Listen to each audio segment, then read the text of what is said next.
First map will be Busan, and then it is a choice between Route 66 and Horizon Lunar Colony. So what are you looking forward to here with Citizens and Lullabies on Busan, Setka? Yeah, I mean, we didn't really get to see Citizens play too much of the GOATS mirror matchup, as 666 Legend yesterday really favored this unconventional compositions. And I'm sure they'll be just as dominant on it, but maybe Lullaby can kind of catch them by surprise, finally wound their perfect streak throughout this tournament. And so for Citizens, we saw a lot of big plays being pulled out from default on the DPS role, but most recognizable was Purple on that frontline role. He was playing sort of a tank, off-tank position there, and he was getting a lot of big diva bombs off as well. And we cannot forget about the side of Lullaby as well. They do have a players improvement coach as one of theirs, and he is actually from a contenders team, as we said yesterday. But look at Lullaby. They have players like Mercio, who was just beautiful on the Lucio, which we will then see him again here today. And also, you can't forget about Renok. Renok was doing a lot of work on the front end as the Reinhardt. Yeah, a lot of clean players on both these teams. As we head to downtown on Busan, unsurprisingly, we do see that Reinhardt 3-3 mirror matchup. What is common is the meta. Heading up here, standard play again. Both these Reinhardts going up, trying to find that early charge, trying to get those ults before the point can unlock. And a lot of ult charge coming in for the supports early on here. Renok trying to get some action in as well. He does have the shield up. Purple, that's the one I'm going to be looking out for here, because he got, I think, 3 triple kills with the self-destruct yesterday in one set. I think it was only 2 games, too. And Soleri finds 3 kills of his own in that opening fight. A dominant start for Citizens there. Don't drop a single player. Yeah, that was beautiful. Beautiful execution on the offensive side there for them. And now they're going to look to play some defense here and kind of zone Lullaby out. They try to make it back in. 10% and climbing early on to the side. Yeah, heading up here, and Soleri has his Shatter online, so going to be looking to find a big play out of that as Lullaby has to drop from this high ground going on. Really wide open here, a great angle for Soleri. Oh, nice Earth Shatter comes in from Renok. They get... Oh, and there's Renek's Earth Shatter, excuse me. Soleri got a nice one on the Karn. Wasn't able to find any damage, but Rack Attack and Soleri finding some kills here as Frosted tries to get in on it as well. And Citizens is really good about using their take ultimates as synergies. Soleri uses Shatter, and off that Frosted builds Graviton Surge. Now Frosted uses Graviton Surge, and most likely Soleri's going to get that Shatter available. So they're going to constantly have one to use in all of these fights, versus on the side of Lullaby, they haven't really had a chance to use them. Both Reinhardt and Zarya are just now coming on to the lower half of their ults. Oh, nice grab comes in. It does pull in 3, 4 members in there. Diva Mech goes out. Doesn't find any value, and now a Diva Mech coming out from Purple, and that's what we were talking about, but oh, nice Earth Shatter. Purple doesn't find anyone with the self-destruct. Transcendence gets popped as well. Another grab, pulls in Frosted, and he looks to be in trouble as he goes down to Renok, and Lab's gonna pick up one, and Soleri charges and pins the Renok and takes him down as well. Yeah, Soleri can find a trade kill there, but it's not gonna be enough. Now Lullaby switching on to this point. Most likely going to find this is there's no real damage presence for Citizens here. Yeah, Purple and Rack Attack on that Zarya, or excuse me, that Diva and that Zen, not enough to hold that. Frosted does come in with Mercio. Yeah, they do get the point to 99% there, so now that they finally capture this point, they get to be on this aggressive side here, and I really like what they're doing. Holding up so early, they know they're going to be an ultimate deficit, so trying to get aggressive and find all that peak damage you can to start farming this ultimate is going to help them snowball the rest of this point, because they cannot let this point flip over. It's at 99%. Once they lose a fight, it's over for them. Oh, Rally does get popped from both teams here. A self-destruct coming out from Karn. Oh, Renok does go down, not to the self-destruct, however. And now Citizens look to be pushing back in. That's a huge Earth Shatter. Transcendence does get popped, and now a grab pulls in 3. And Citizens with the team kill. Yeah, Renok left here alone, not even going to be able to touch. So 99 to 37%. Citizens takes downtown on Busan, and just almost perfect GOATS play out of them. Constantly using their cooldowns at the right time, never going too far out, but never playing too passively. So, Lullaby, I'd like to see them play a bit more aggressive in the Citizens, because when it comes to it, you're not going to catch Citizens tripping up. They're not going to give you an opening. You have to make one for yourself here. Yeah, and yesterday we talked about how the Citizens never dropped a single map throughout the tournament so far, and they were so dominant yesterday as well on stream from what we saw, and they had a substitute playing. Excuse me, and now Solari's in, and Solari, 3 big Earth Shatters to set up some plays for the Citizens as they look very clean there. Yeah, definitely making his presence known on this server. He's constantly been leading these fights, and I don't have stats on me for sure, but I can almost guarantee you he's leading in damage across both teams now. We start going aggressive, though. Renok finds up a lot of early charge, already on 50% for his Earth Shatter. Yeah, and Purple's looking to get some damage in as well. And Renok, he's ahead in the ult charge for him and Solari on the Rhines, but if you're Solari, it's okay, because when you're finding as much value as you want with those Earth Shatters, you don't have to worry about much. Yeah, and Solari actually goes into progress there, draws the attention, that gives space for Citizens to start finding these kills, and now, as they start to trickle down, Citizens gonna get this first capture. Yeah, and Lab did die for the side of Lullaby, and it was 90% on ult, so they will have Grab by the time this next team fight goes underway. They'll have Transcendence and Earth Shatter as well, but the ult economy still goes to Citizens, who are looking like they should have 6 ultimates here. Yeah, but unlike what we saw in downtown, Lullaby actually has a lot of ultimates coming up, so they have a chance to get this point before it gets to 99%. Oh, big grab there. 2 Diva Bombs go out, and Purple finds a double kill on the Mercio and Renok. And it looks like Lullaby is getting put to sleep here by Citizens. I mean, Purple showed us yesterday what he can do with Diva Bombs, and not disappointing starting off today. You rarely find Divas today that can get so much efficiency out of their Diva Bombs, because there's so much minute technique around placing them inside of grabs that most Divas don't realize is there. So Purple definitely been doing his Diva 10-10 homework. And there's a lot of nooks and crannies on this map to hide behind in walls. So good value coming out of that. Nice grab. Another Diva Bomb goes out. Doesn't find anyone. So Larry actually gets charged off the map by himself. Transcendence gets popped by Rack Attack for Citizens just to heal up whoever is left. Oh, and a nice knockback from Brigitte to push Karn right off the map there. And Frost is able to pick up kill on 2. 15 as well. So Larry actually tried charging someone him into a wall, but Lucio booped him off into the pit, so finds a good trade, yet Lullaby is not able to capitalize. Now, Solari and Frosted both have their ultimates available, so this is going to be a very hard fight for Lullaby. They do have the Lucio sound barrier to help win it, but that's only going to cover one of them. Oh, and nice Earth Shatter into the grab. Beat comes out just a little bit too late, as 2 people already fallen, and Citizens cleaning up the rest of this. Yeah, even with the sound barrier getting popped, not much that Lullaby could do about that. And map 1 is going to go to Citizens. Yeah, keeping their streak alive throughout this tournament. Not surprising, making a big statement, especially being at full power, and the man here with our play of the game, Solari. Yeah, Solari did a lot there. A lot of nice Earth Shatters in order to set up the grab bombs by Frosted. They may have not killed everyone in that graph, but they were able to clean up the kills afterwards. So it was great play from Solari and Frosted. You can't forget Purple did get that double kill once again. Yeah, I mean, Citizens making a big statement. Hopefully Lullaby can recuperate themselves as we head over to Route 66.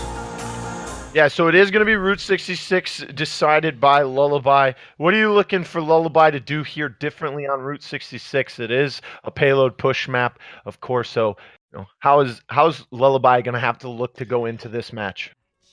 Well, payload maps are some of the strongest maps for the 3-3 because they require you to fight in linear constricted areas. A lot of corners you have to push around, and that just favors the brawly death ball style that GOATS offers.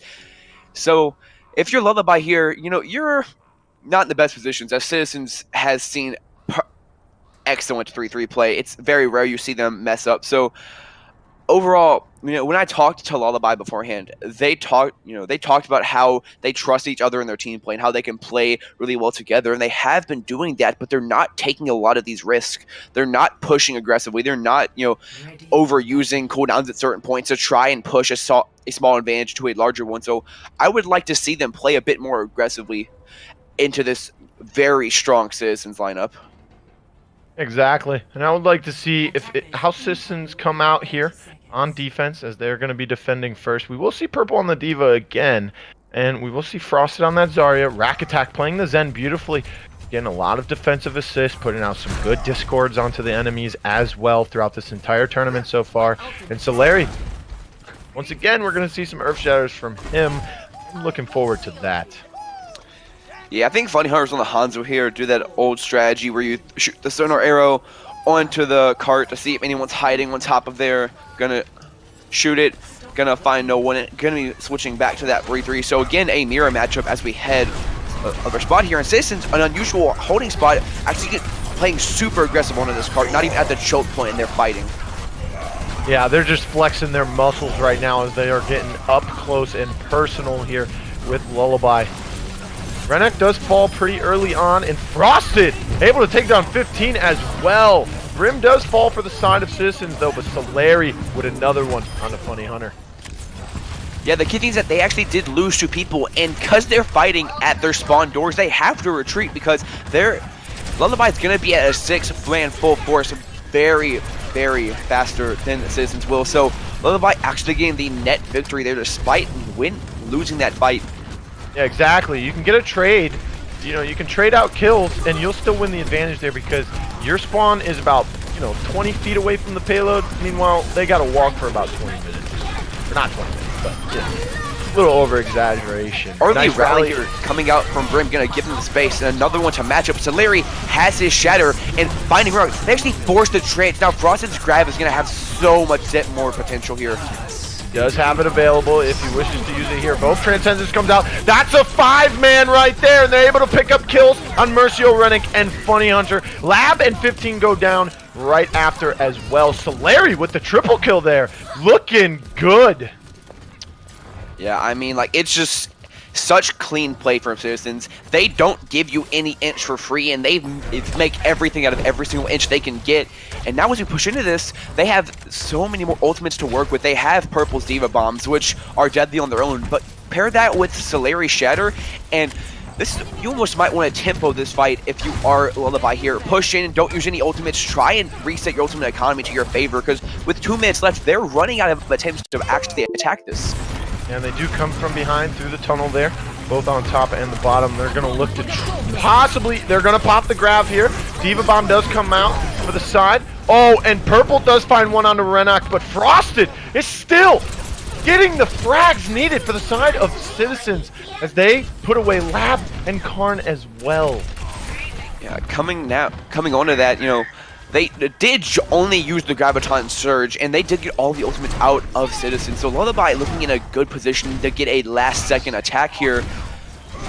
So, it's not all over for them. They do have a good window of opportunity to actually win a good fight. Yeah, and you know what? The age-old saying is tanks win games, and that's exactly what's happening here for Citizens. Solari and Frosted, as well as Purple, are just putting in work. Nice Diva Bomb coming from the side of Karn. Doesn't find anyone. Rally gets popped for the side of Citizens, though. Oh, and see you later, Renok, as they get booped off. Solari goes off the side as well. Mercio's going to drop the beat here. Nice grab pull for the side of Citizens. They do pull in 4 here. They're going to find Lab off the back end of it. And this fight's still going on, but it's all Citizens, it looks like, as Karn is going to be taken out of mech and just pushed around here by Purple and Brim. That's cruel.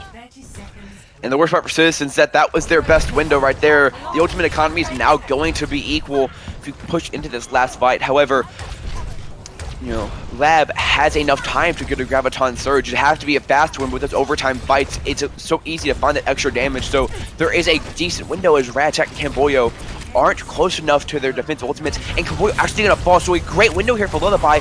And now need to start pushing aggressively and find all these kills that they can get off that 1 kill. They're going to leave Mercio on the payload here as they try and wipe Citizens in order to get this overtime push to the checkpoint here. Purple's going to have to back up with Brim and Rack as well. And it looks like Lullaby might have a little breathing room here as they are inching closer to this checkpoint. It looks as if Citizens might contest this. Let's see. Purple is coming through the bottom hallway there on the right side. Yeah, Citizens definitely going to get contest here. Because then Camboyo was the first one to die. Oh, that's a nice grab. Well, it's hard to touch the cart when, you know, Graviton Surge pulling you onto the side of the cave. So great use of grab there out of Lullaby.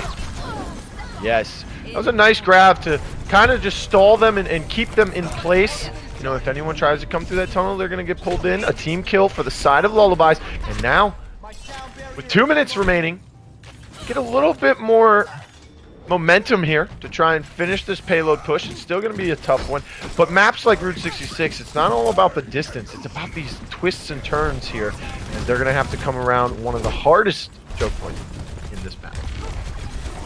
Yeah, and they are looking really good in the ultimate economy, though. I like this. Using their ult first aggressively. Don't get kills with them, but they're making space. They split people off in the map, and now they have to retreat. So that choke point you're talking about is now completely taken away from Citizens because of that aggressive Viva Bomb, and they actually managed to find Purple as well. So I love this from Lullaby, playing aggressively and finally pressing some advantages. Oh, nice grab comes out. Sound barrier comes out as well as the Earth Shatter for the side of Citizens. They're able to find one onto Brim from the side of Lullaby. Renat goes down from Rack Attack though.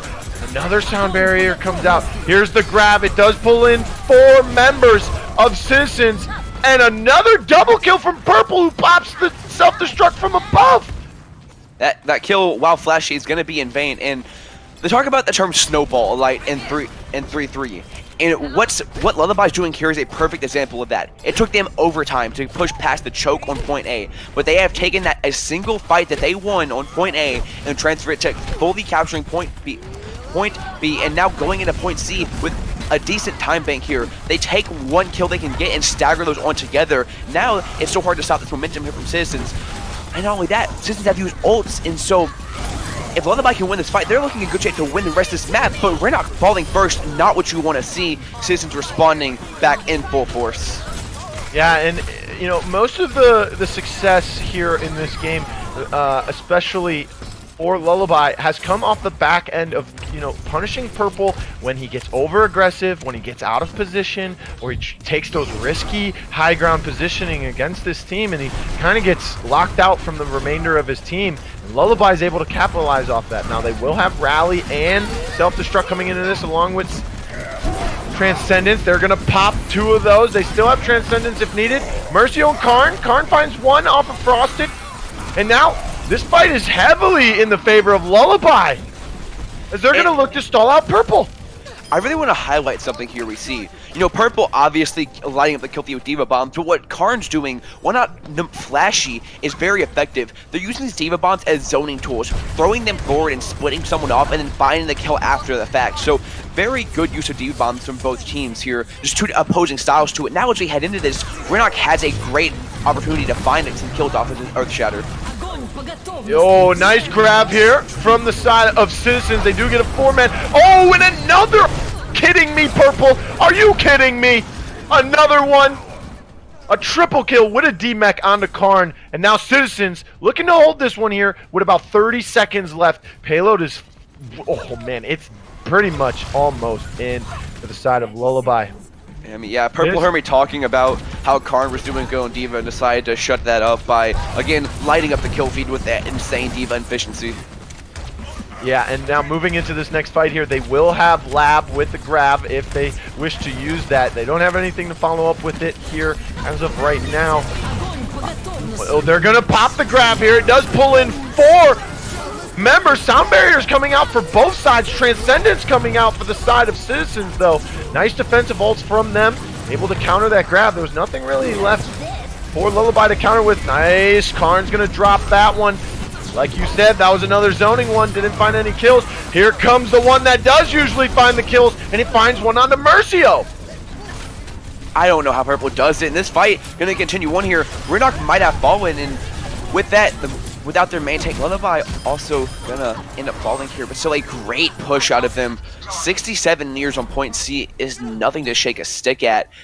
You know, a lot of good progress here, and Citizens might be in risk of losing their perfect streak.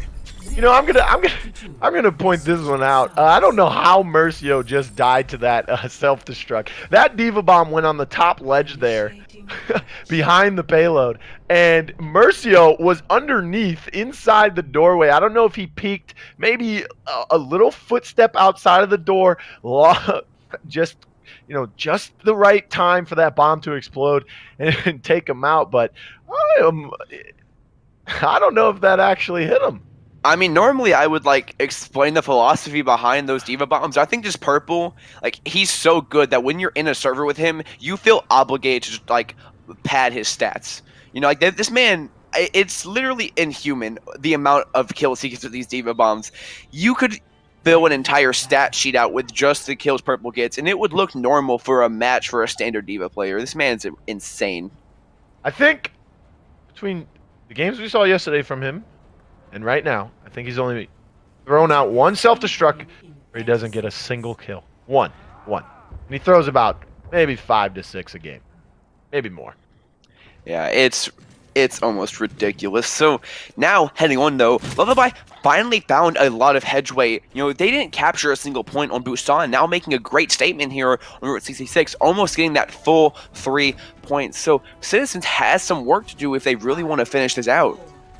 Yeah, they are going to elect to try and hold the same defensive area that Citizens was. Citizens did get super aggressive, though, and it actually cost them a lot of that push there. They were able to stall out for a little bit in the air. Oh, and Citizens says, we're going to meet you on the high ground. They boop them off backwards, and now we're going to see a little traditional defense here. Oh, Karn gets demagged through that corner there. So without a fully functioning Diva pilot now, gonna be going in here. Renok also falling very low, so Citizens looking like they're gonna start getting a lot of push here early on in Route 66. Yeah, and Frost and Solari picking up some kills here. Solari does go down right after from Karn, but Frosted, oh my goodness, Frosted. Lighting them up with the Zarya. Now they're gonna look to push this one in. Yeah, clean fight there from Citizens, but the key thing is that Funny Hunter on the Brigitte does have that rally, so Lullaby has a chance to actually match this engagement here. If Renok can deny Solari the space needs to get that shatter, Lullaby can very easily take this fight back. They did pop the rally there, coming through that little gap into this fight. They will have another grab for the side of Lullaby here real soon. Big Earth Shatter from the side of Solari, but a counter grab coming from Lab. And they pull in 5, and they're unable to find anyone as Frosted, Purple, Camboyo, Solari.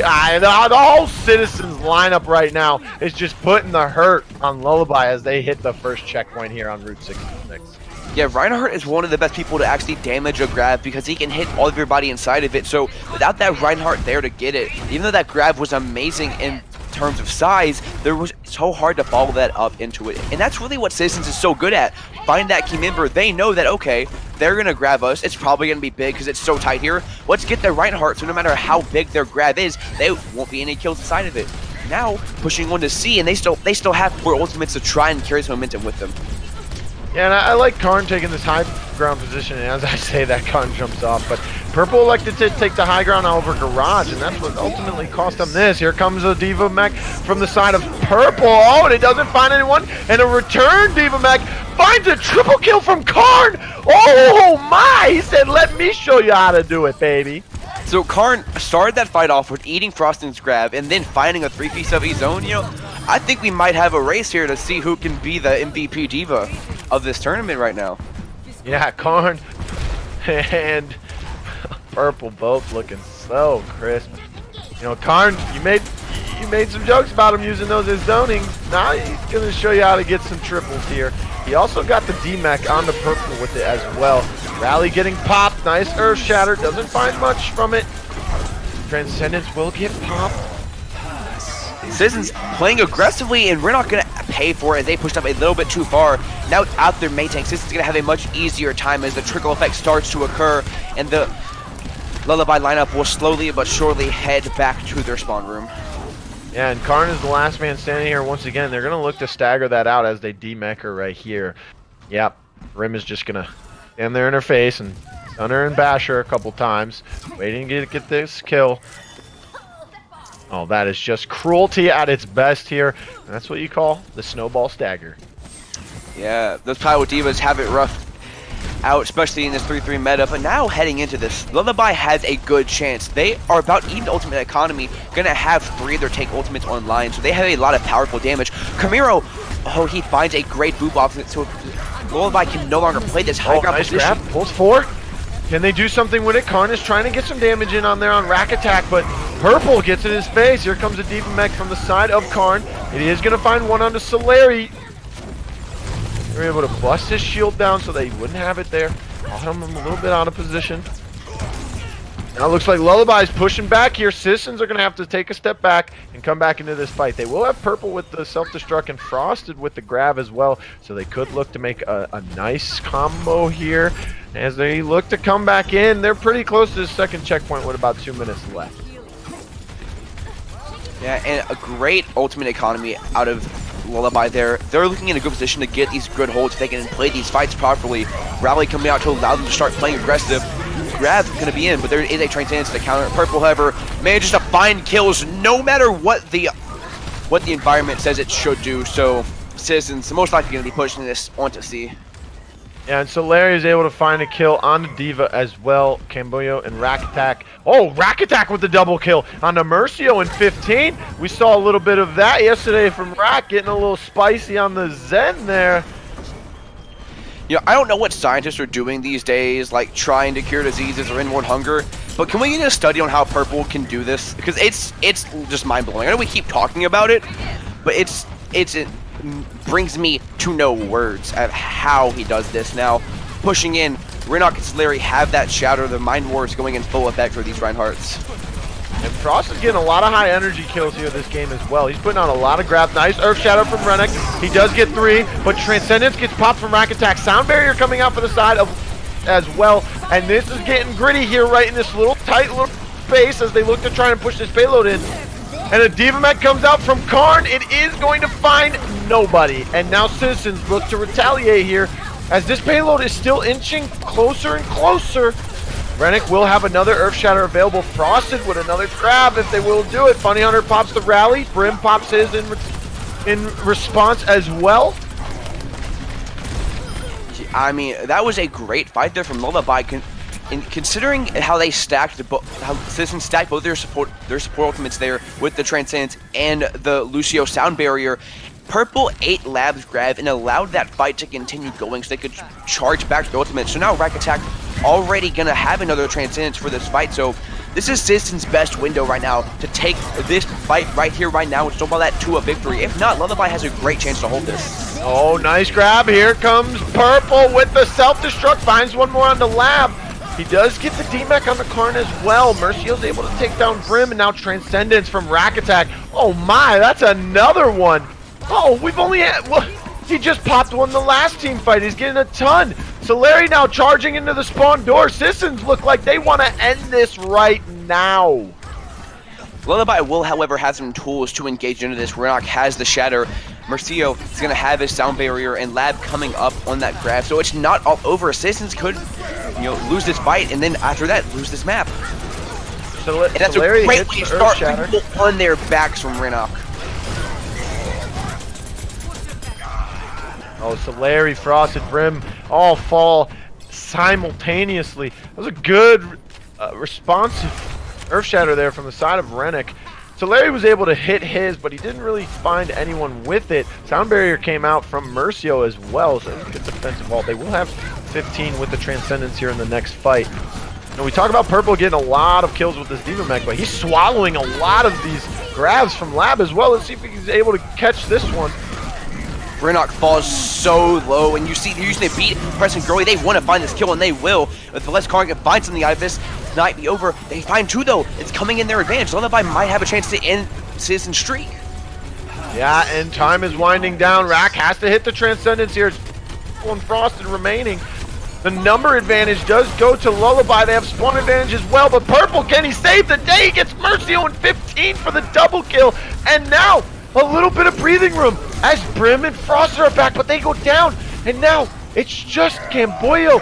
Solari with the 3-man, but it's not enough. Overtime ticks away. Lullaby take Route 66. We're going to a game 3. And now with this, Citizens have lost their first map of the entire series.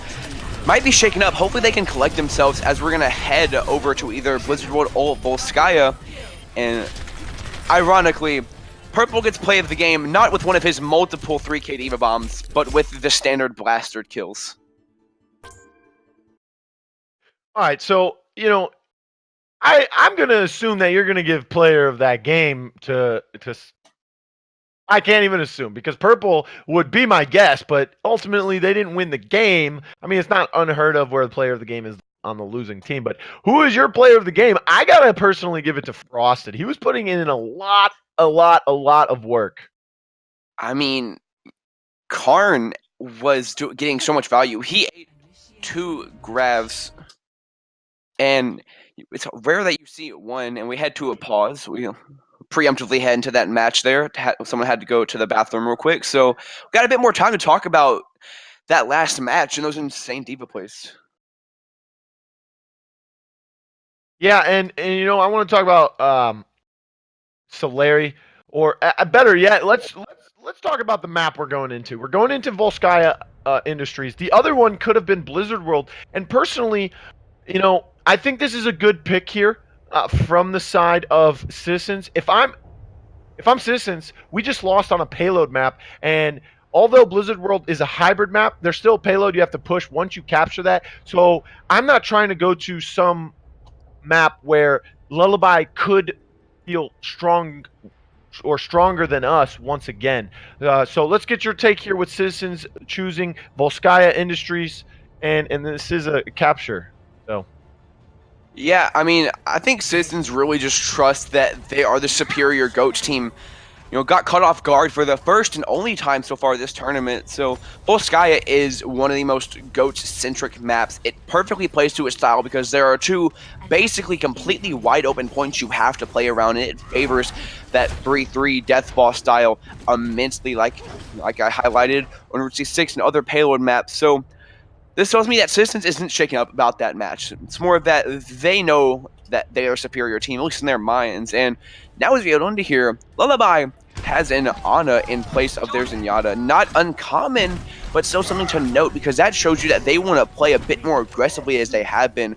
Use those purples and those healing boost advantages while they're up and try and find those kills. You know, I was going to say Solari nano boosted seems scary. Frosted seems scary. But then again, so does Purple. So it'll be interesting to see who they're able to give that to and what they're able to do with it. As we look here, Lullaby pushing through the top side now, through the bridge as well. They're going to be looking to go through the control room and try and get onto this point here. Yeah, interesting rotation going around that side room. Normally you're going to go to the high ground, but instead they let you go to the low ground. Renok gonna get slept, and with that, a big Purple nade. So Funny Hunter, unable to heal himself, gonna fall from Purple. Now it's gonna be hard to push in without this break here. Lullaby in a tight spot. Yeah, and Citizens are not giving up this small doorway here that they're trying to fit themselves through. Purple is gonna fly off the map there, kind of just reset. Renok was able to hold it. Yeah, what Renok did there was he realized we're not winning this fight. We're down one of the most important characters in there. So if I charge off the map with a character, then I get ult charge out of it, and they're going to come in and wipe my team, but it gives us a chance to reset. So now, you know, Purple's much farther away. Of course, Camboyo going to come back to pick him up. So a full reset out of Lullaby there. Yeah, I was going to say, we do see Cam going back for the taxi here. But now, as we look to go into the second fight here on Volskaya, they elect to go a different way this time. Lullaby looking to go towards the opposite end high ground, as they did the first time. A little bit more traditional push here from them this time. Purple finds a boop off the high ground, so now they have to force the thing they want to. Solari nanoed, a huge Purple nade gonna push right all of them in. Oh, Lab is up there with Karn fighting there. Oh, he gets slapped off the high ground. Oh man, Rack, what are you doing? That's dirty. Oh, Transcendence comes out, but they're all hit by a bio grenade, and they're all gonna fall as Purple finds one in the mech, and Camboyo, Solari, and Brim getting in on that action as well. And you know, I highlighted that Ana, and the two main things that Ana can do that Zen cannot is A, sleep characters, leaving them so wide open to that, you know, that CC mess that is 3-3. But more importantly, if you can find those biotic grenades inside of grabs, no matter what, Zen Trance won't do anything because you can't be healed. So now, you know, it's shown there, 15 did use his trance, but it was negated. Yeah, as you said yesterday, you know, there's only 2 ways to negate that. Bio grenade, or, you know, a nice boop the Transcendence off the map as they did yesterday. Nice Earth Shatter for the sign of Rennick. Oh, Solari does respond with his own. And now, Lullaby looking like they're trying to still edge into this. They will find some room trying to get in on there. Oh, and Solari finds a pin, not able to take anyone down. Transcendence gets popped from 15 again. Here comes a purple self-destruct. It doesn't find anyone, but it does reset him in his mech, as Lullaby is going to have to look to back up here. Solari's a beast. I mean, he might have been nanoed that fight, but he took the attention of 4 Lullaby players, and he won. You know, a 4v1, a 4.1.5, I guess, because the nano does make you a lot stronger still. You know, a lot of great microplay. Now, 30 seconds left, and Lullaby has yet to get any progress on here. Lab, however, does have that Graviton Surge, and without a Transcendence, they're in a good spot to actually take this. It's not all over for Lullaby. No, they will have grab available here. It does get popped on the side of Citizens, though, and they will return with Labs. But Solari with a triple. Oh, a quadra kill for Solari. This man. You know, all the hype about this guy. Yesterday they have a sub, and I'm like, wow, this team's really good. And then they bring in their starter, Solari, and they just look even better, despite losing round 66. So they are able to take round 1 here, holding the defense. So 0 points for the side of Lullaby. It's not looking good for them. That is a full hold, and now Lullaby has to complete what is called the fuller hold, where they have to do the same exact thing, a literal perfect defense here for Lullaby, just to get the chance to head to a map 4. Yes, that's how math works. Head to map 4 and try to take the series there, so Lullaby cannot win on this point. Yeah, it'll be interesting to see what they come out with. It's going to be a tough one. Yeah, for sure. I mean, Citizen's playing great, and Lullaby also playing very well. Remember, this is a double elim tournament, so even if Lullaby lose this series, they still get a chance to play throughout the losers bracket, and it would not surprise me if they make a run past this first loss here. Exactly. There are games going on behind the scenes as well, especially in the losers bracket. You know, 666 Legends is down there from yesterday, so is Barrow now, Magnetera, and SK as well. So, you know, Lullaby lose here, like you said, not completely out. They will come out with a Winston, however, and a Bastion, Sombra, and a Torbjorn with a solo heal Mercy. Alright. Oh, the Rhine will come out for Citizens, so they did switch it up. Those were some debates. I was getting a little excited. They might actually be going for a DPS composition here, and if they do, Renlock on this Winston's going to have a much easier time. And yes, they're going to be running the quad DPS with the Pharmacy, so Renlock being on this Winston's going to give them a much greater advantage off the bat here, because he can really attack the squishy targets much better than Reinhardt can with his enhanced mobility. Look at Solari, man. I am cracking up when I play myself and I just run around in a ball like a Hammond hamster, man. It's just awesome. And here they are. They do get some point touch here. They only have to get 1/3 of the point as Solari is looking to try and contest this. Rennick has to back up now. Now Karn in trouble up top here for the side of Lullaby, and this could seem like some trouble. Rack Attack getting some nice damage off with the Hanzo as well. Solari comes slamming back in. Yeah, I mean, just such clean dissection. They're literally attacking him from every single angle, so despite having the tanks, Lullaby has to play back, and now they're slowly starting to drip these people. Oh, and a barrage comes out as they touch point, and they won't let them out of the building. Oh, GG's coming in the chat. Citizens take the win, and they move on to the next round. 2-1 here. They did drop their first map to the hands of Lullaby, but Lullaby are the ones who will be entering the losers bracket. Yeah, and nice clean shatter here from Solari getting into that grab and still finding kills. And so Larry is definitely player of the match there. A couple times he just went insane off the back end of those grabs. So much damage done. He had 28% of the team's damage with 7,500 about. Top damage as the Reinhardt. He was putting in a ton of work. All right, and I'm going to be heading to break here really quickly. We'll be right back with some more Overwatch action.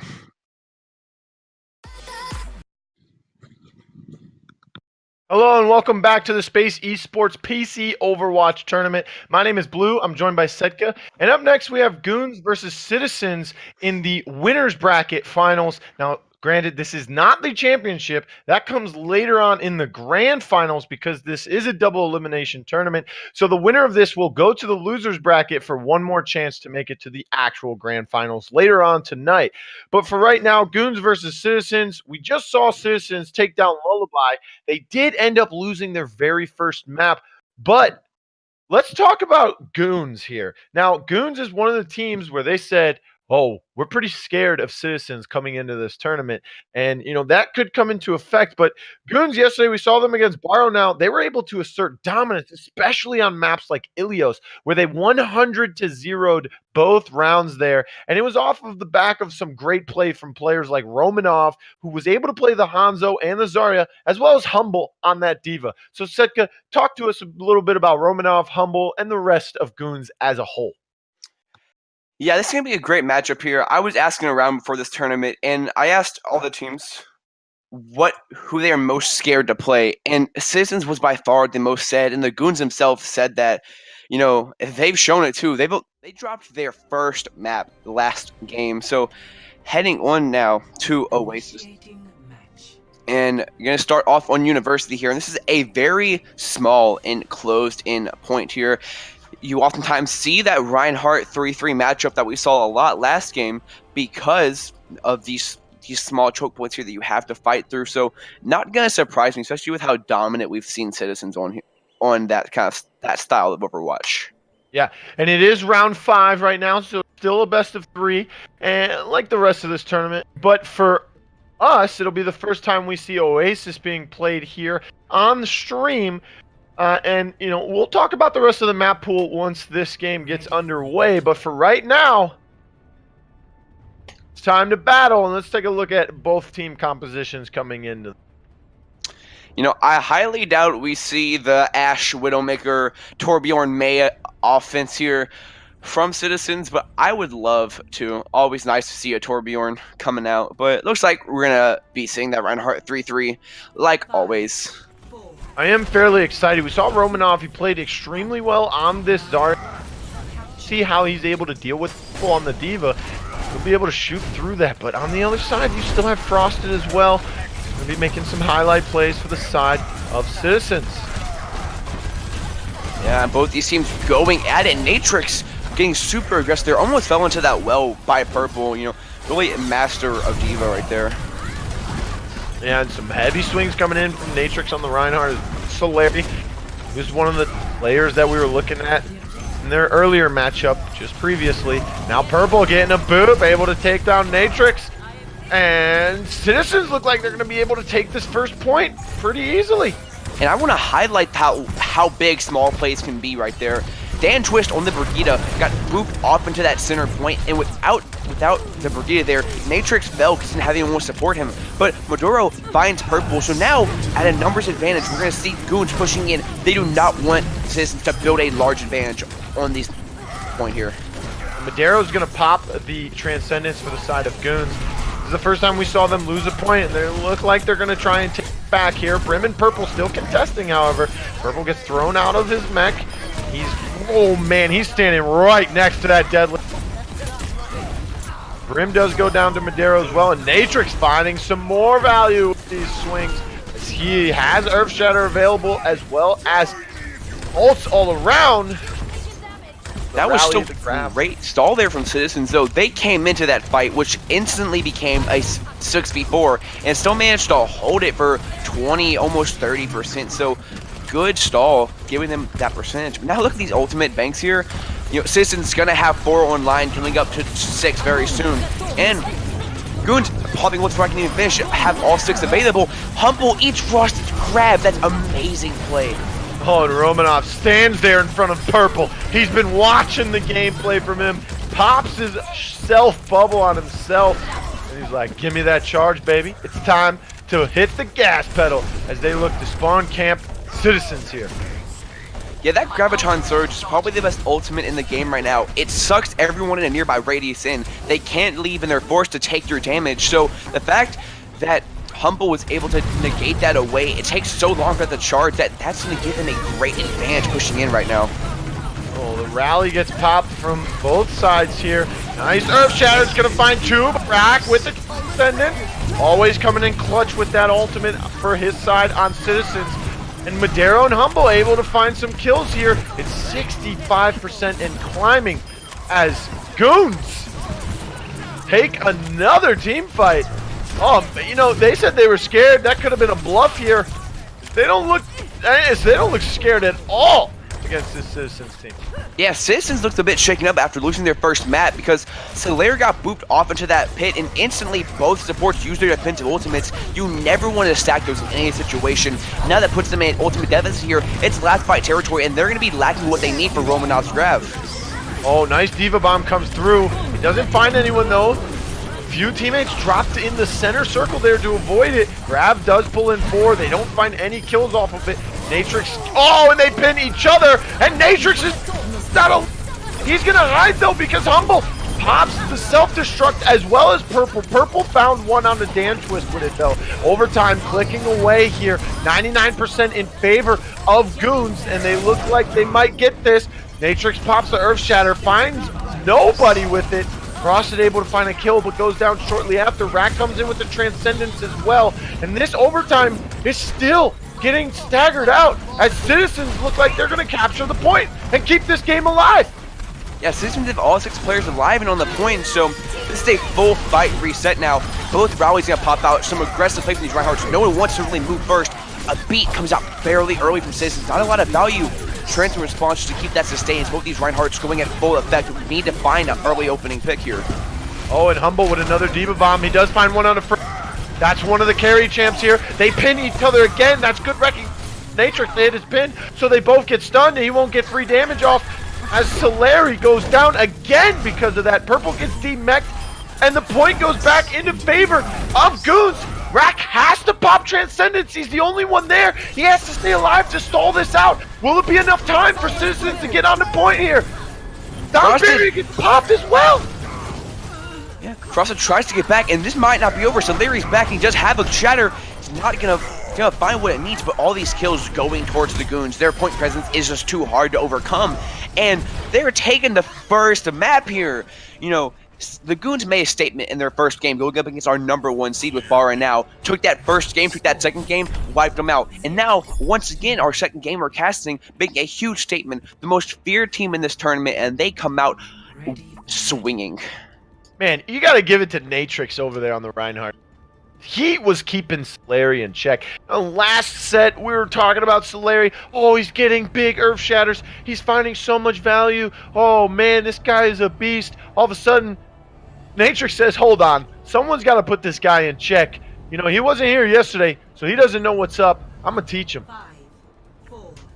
Yeah, definitely some hard focus coming on to Solari. So a different look from Citizens having to play from behind. This is really the first time this tournament where they have been this scenario.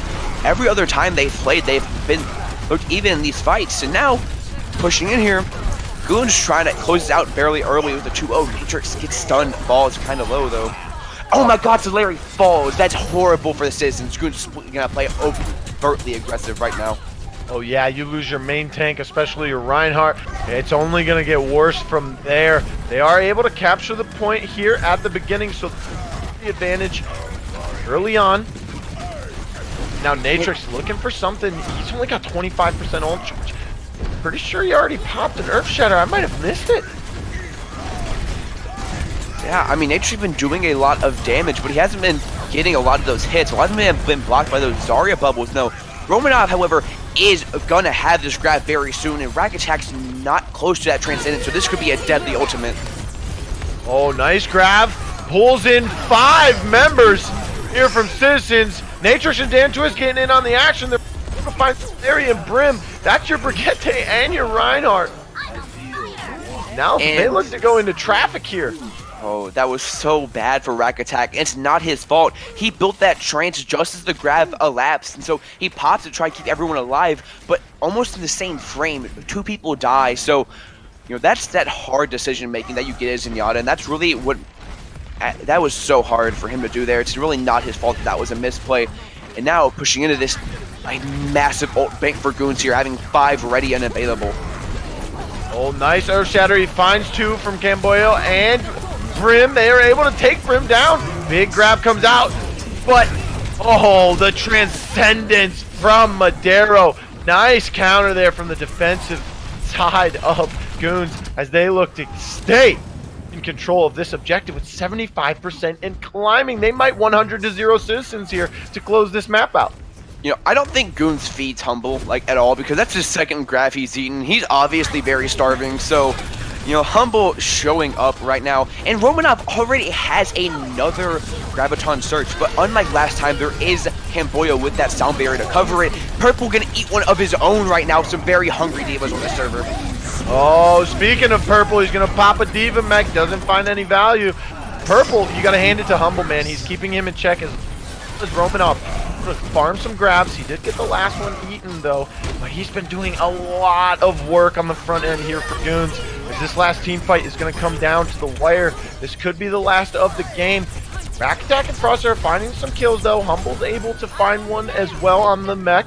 And Frosted with the triple kill. That was a delayed quadra from the man with pink hair here on the Zarya. And now the flip has been switched. Citizens take control of the objective and they look to climb. They're going to have to full hold this here as 99% is still in the back end for Goons. Yeah, it's not uncommon to see 99% holds here because Oasis, this map is so wide open and awkward to get to the point that it's very easy to hold. But now the Goons coming up, they're going to have a lot of ultimates available. So, ooh, Natrix not really finding what he wants with that Shatter though. Oh, but a nice grab comes out for the side of Citizens. They do put a few bodies in there, don't find much value. Solar able to take down Dan Twist. Natrix goes down as well, that's good. Now Citizens look for another team fight, getting ready here. They were able to take control of that one, and they have 45%. Yeah, and with that, Citizens actually take a hold of its ultimate economy, meaning they're going to have their big fight-winning abilities online way before the Goons are, so they're in a good position to take this fight. And then after that, it's going to be 80-90%, and the Goons themselves are going to have to scramble to that point. So right now, the Goons need to stabilize. They really don't want to use any ultimates. As I say that, though, Danger's popping the rally. They want to win this now. Oh, big Earth Shatter from the side of Solari there. Rennick, oh. Natrix almost has one of his own here. Oh, that's a 4-man. Diva Bomb, 5-man. Both Diva mechs come out, and Purple finds a triple kill. Oh my goodness. He's back to his old form as Solari cleans up 2 on the back end. That's another team fight going in favor of Citizens. And they're looking to close this one out here. Purple got a little quiet there, but showing us that he still has that finesse required to get those casual 3Ks on Diva. Now, 95%. Romanov actually switched over to the Sombra to try and get back here. It's going to be a chaotic fight, and that allows Sombra to charge her ult. Oh, look at Gunther. Gunther's on point. He is stalling out the objective, making sure Humble can get there. Big grab by the side of Citizens, though. Oh, Earth Shatter, and they're going to be able to take down 4 members here as Humble goes down, and now it's just Romanov left. Going to a lap, so we're going to head to our third map, Gardens on University here. So, Citizens a bit shaken up after that loss, now going to collect themselves together as a team, hopefully to strike back and get this first map on our finals. You know, you got to hand it to Citizens here. They lose the first point, pretty devastatingly. They've lost their first map of the tournament so far, and their mentality may get a dinged up here. Then they're saying, hey, we're about to lose this map, guys. They have 99% on the objective. We have 0. We need to do something. They're able to collect themselves, regroup, come back, and full hold it 100-0 pretty much. Yeah, I mean, taking a lot of these chances that they get, and it's not really a struggle of them pressing their advantages, more of finding it, because we see Goons running this great defensive style of play, but I say that now they're running this Winston here, which is going to favor a more aggressive child. Get in there, charge that Primal Rage, hoop around everybody on Citizens. Yeah, and with that Winston, unlike a Reinhardt, you're able to flex just like that from the low in here. So, that's going to work out in their favor as well. There he goes again, getting some nice poke damage out. They look, shield goes down. He does have his jump available here in 1 second, so he'll be able to retake high ground. But they're going to be able to push Citizens back as they try and hold this point here. Yeah, Citizens are kind of caught off guard. Now can't blame them. You rarely ever see Winston on this map because it's the perfect ground for shatters. There's so many weird angles to come out of. So Natrix on this Winston, unconventional, but definitely showing it off. They're finding very, very early, press that advantage, get the rest of this fight. And now Natrix has its Primal Rage available, which turns the normal 500 HP Winston into a 1000 HP Wrecking Machine. 2-second cooldown on the jump and a 50 damage fist to swing right into you. Very deadly ability in the right hands. Yeah, especially if Citizens decide to take high ground here, that would be devastating. But they are not going to elect take high ground. Oh, wait a minute. Just as I say it, they might scoop it up. Here they come. Primal Rage could come out. Winston's able to get up there. Romanov always taking the high ground with his Zarya. He's pulling out a lot of nice shots here. Oh, and Winston's going to jump in. Natrix pops the Primal Range. He is going to get stunned there for a second. Big grab comes out for the side of Romanov. A Diva Bomb from Humble as well. They do find one on the Camboyo. And now Madero's going to pop the Transcendence, get everyone healed up for this next fight here. Oh, and Purple finds one on the Natrix there to try to drop the Dome Shield to cover that up. He was sticking out just a tiny bit. Yeah, now as we push into this, Frosted has a grab and there's nothing to stop it, so Citizens has a great chance to close this out. Let's see if Humble can negate his third one for this game, though. Oh, grab comes out from Frosted, but doesn't find anyone, Setka. That's gotta be devastating. That's one ultimate down. It's as if you never had one. Yeah, going in there, Natrix switching over to the Reinhardt because you need his shield for the engagement. A giant blue rectangle that stops incoming projectiles. So now a bit of a reset for the Goons as they again had to switch off of that Winston. So now their entire ultimate economy is thrown out of for a little bit, but not too worried. They got 76%. They got a lot of time here to catch up, win this next fight. Yeah, and Romanov didn't switch off his Zarya, so he did have a grab. You know they just used grabs out of Citizens. Didn't grab anyone, although they were still able to take the point. Transcendence gets popped from Madero again. Oh, big Romanov pops one. He's got 3 in there.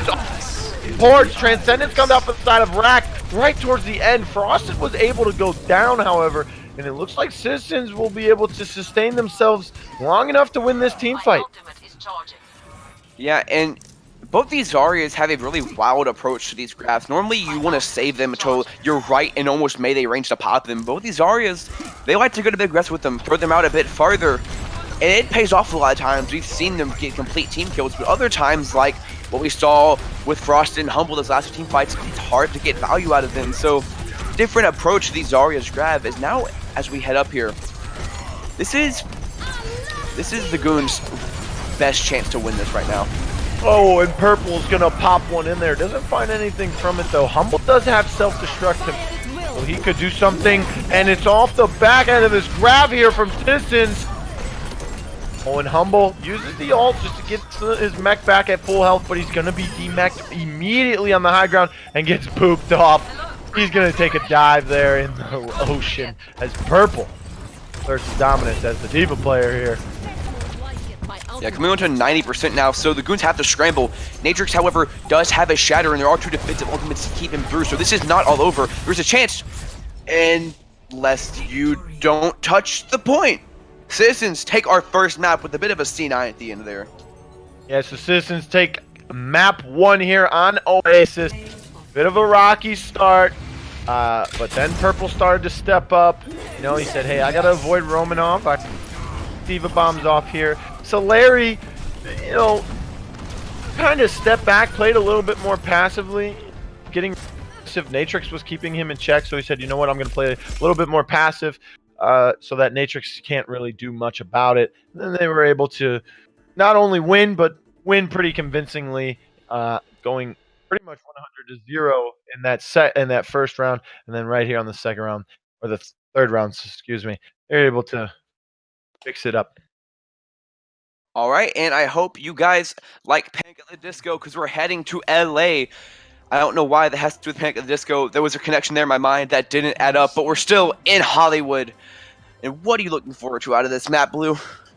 This map, we saw it a bunch of times yesterday. You know what Baptiste, and I want to see, you know, someone on defense pull that out in this 3-3s, get a little bit of extra damage off those amplification barriers or fields, you know, whichever word tickles your fancy there, Zedka. But yeah, that's what I want to see, man. I want to see a little bit of variety here. We usually see the 3-3s most of the time, and I know yesterday I said I like seeing the 3-3s because I like seeing the goats bash into each other, but a little bit of variety. You can still run the goats, switch it up a little bit.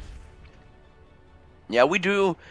You do see a lot of Baptiste play on this first point because you can really abuse his abilities to the fullest, and his key one being that immortality field, which denies death out of it until it is broken. So it doesn't look like it. We're gonna be seeing it from Citizens, at least on this defense. Maybe Goons will show us out, but we do see two Winstons and a very similar look to what Citizens ran on their Volskaya defense, which was absolutely dominant last match. Yeah, I like this. I like two Winstons coming in on Hollywood here. This is looking good. So Larry, I can see it working out yet, but it'll be interesting to see. But Natrix, I'm ready to watch him again on this time on a more hybrid map, not so much the control map here. I want to see him jump right over the middle right there. Oh, that's what I'm talking about, baby. Get on the high ground, get some damage off onto those supports, start farming that Primal Rage. And taking that high ground gives them such a great position here. Now they can wait for their tank cooldowns to get up, and just like they're doing now, get straight into their backline. Ratchet and Camboyo under heavy fire. Oh, Nature just stood still there before popping his shield. He said, hey, shoot me in the behind while I pop this shield, baby. He's gonna get bubbled there. Hi, Romanov doing so well on the Zarya here yesterday and today. See if he can do something here as he's 70% on the gravel already. Oh, so Larry falls. So now Natrix has a much more wider chance to start getting this, and he's already 90% on that Primal Rage. He might not even need it too. So much damage coming out from Goons here, already taking 2 pop, and it looks like the 3rd tick of this point. Man, Natrix is like the most annoying, it has to feel like, for the side of Citizens. Jumping in the back line, hitting these supports repeatedly.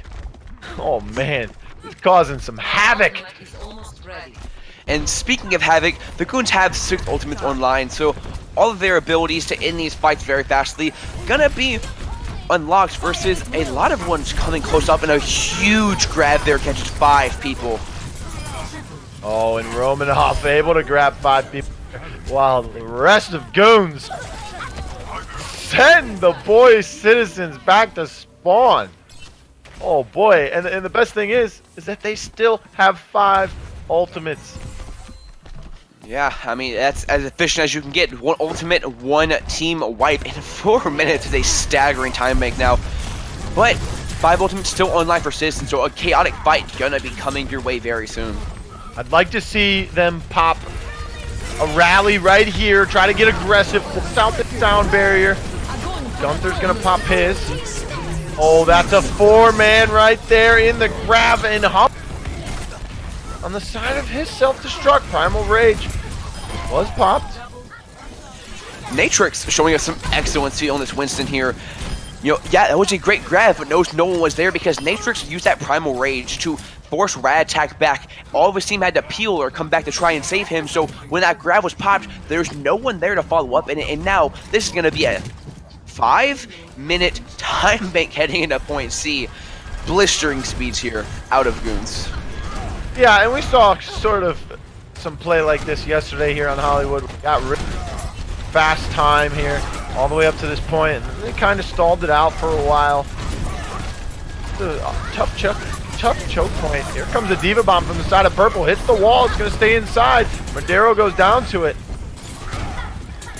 Yeah, and without that, you're basically going to have to reset here if you're Goons, because that Zen provides you so much intro damage. That Discord, he can throw one, mark somebody, and they're going to take 20% more boosted damage. So that helps you burn down these heavy 500 HP tank targets. Now, Romanov, however, has a grab online, so it's going to be up to Ratak, who's falling very low right now. Going to pull them in. They do force Transcendence off of that. They don't have anything, so, but I think that's worth right there. That's really worth. You have 4.5 minutes. You just started inside this room here for this choke point. You pull the Transcendence out. You're close to Natrix with Earth Shatter. They won't be able to counter it with it. He is going to get a nice little charge off there. And they're able to wipe Citizens here. And now they're coming into this next fight with 5 ultimates. And like I said, Transcendence won't be available early on, so you can try and get super aggressive here before the Transcendence is able to come back out from Rack Attack. Yeah, and yeah, like you said, 5 ultimates is a lot of time, and Ratak actually falls before it even goes. Now, Soleri under danger.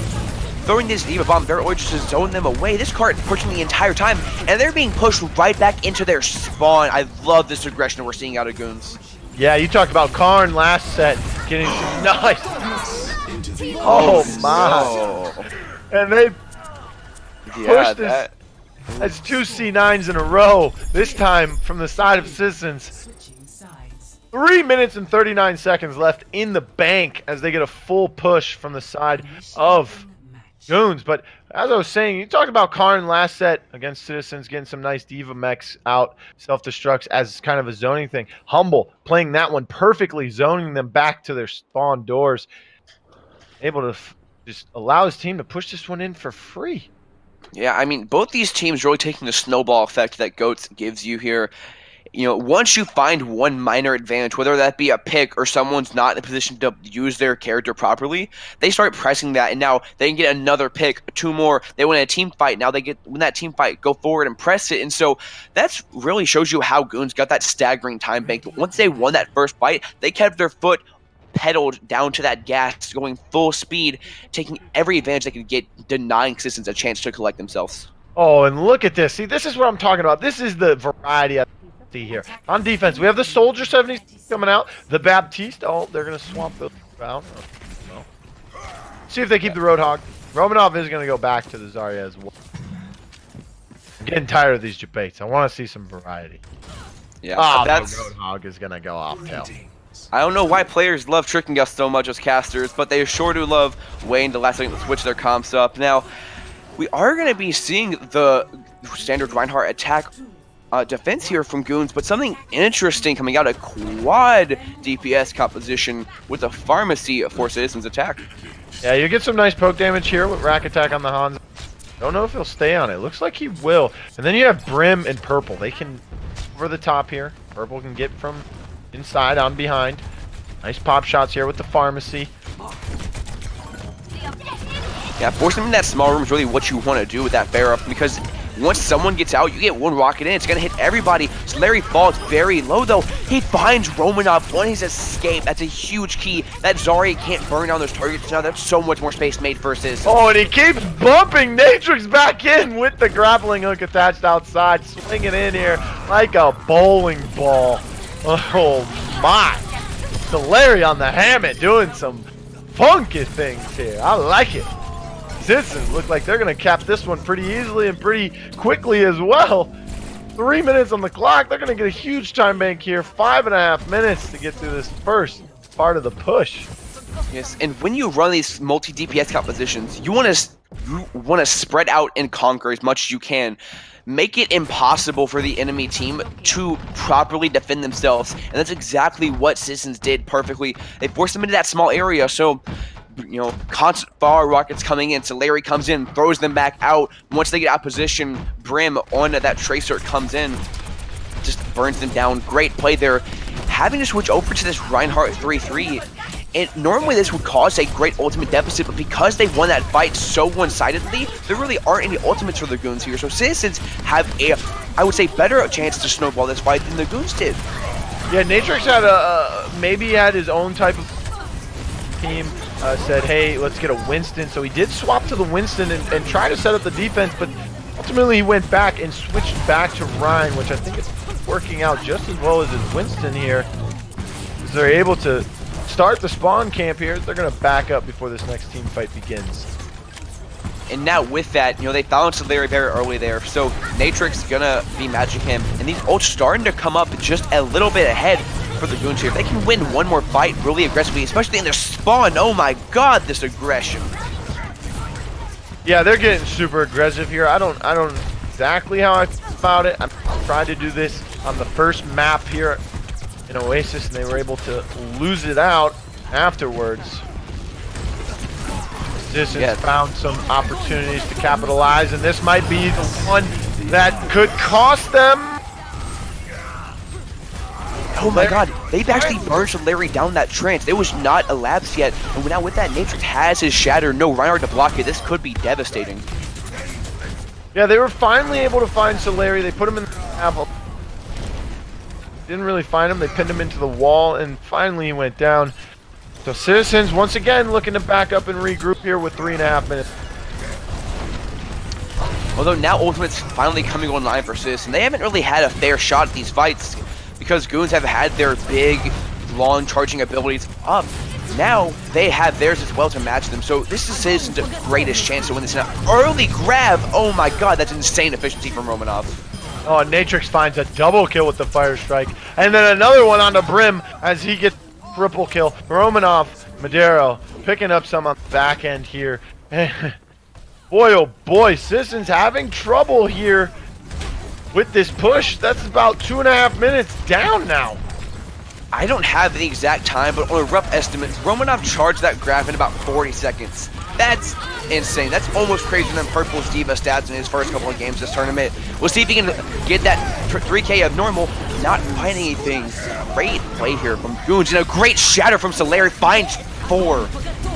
Oh, but that's another grab, plus a bomb. Solari's able to find Natrix though. They're able to survive that one. The Transcendence will. Darrow won't have that online. Rack Attack still has his Transcendence as well. And now, Citizens look like they're gaining some momentum here. They're able to pick up some kills. Purple regrouping with the rest of the squad on the payload here in about 2 minutes. A little under 2 minutes, to be precise. Yeah, I mean, come around this last corner here, Sedka. Yeah, great defense there. That was 5 minutes on the time bank Citizens had going into this. Now it's elapsed to 1:40 coming around this last chance. So Goons actually has a chance to end this map right now. Yeah, I'd like to see a good hold here. They could end it here as you... Oh, that's a nice grab from Romanov. Four people are in there. They're not able to find any kills off of it. Transcendence popped here. Now... Ult economy does look to be in favor. Rally gets popped from both sides, and here comes a Purple Diva bomb. Doesn't find anyone. That's the second one in a row. Chaotic fight here. Natrix doing a lot with this Reinhardt. A huge grab. Beat coming in a block. I think it might be enough to sustain them, though. Yeah, grab did pull in 3. They weren't able to kill anyone, though, but then another sound barrier. They used Transcendence shortly before that, so that was the only thing they had left. Citizens have to recognize there are on the side. Rally has been pulled as well. Here comes the deep bomb from Humble. He does find one onto Camboyo.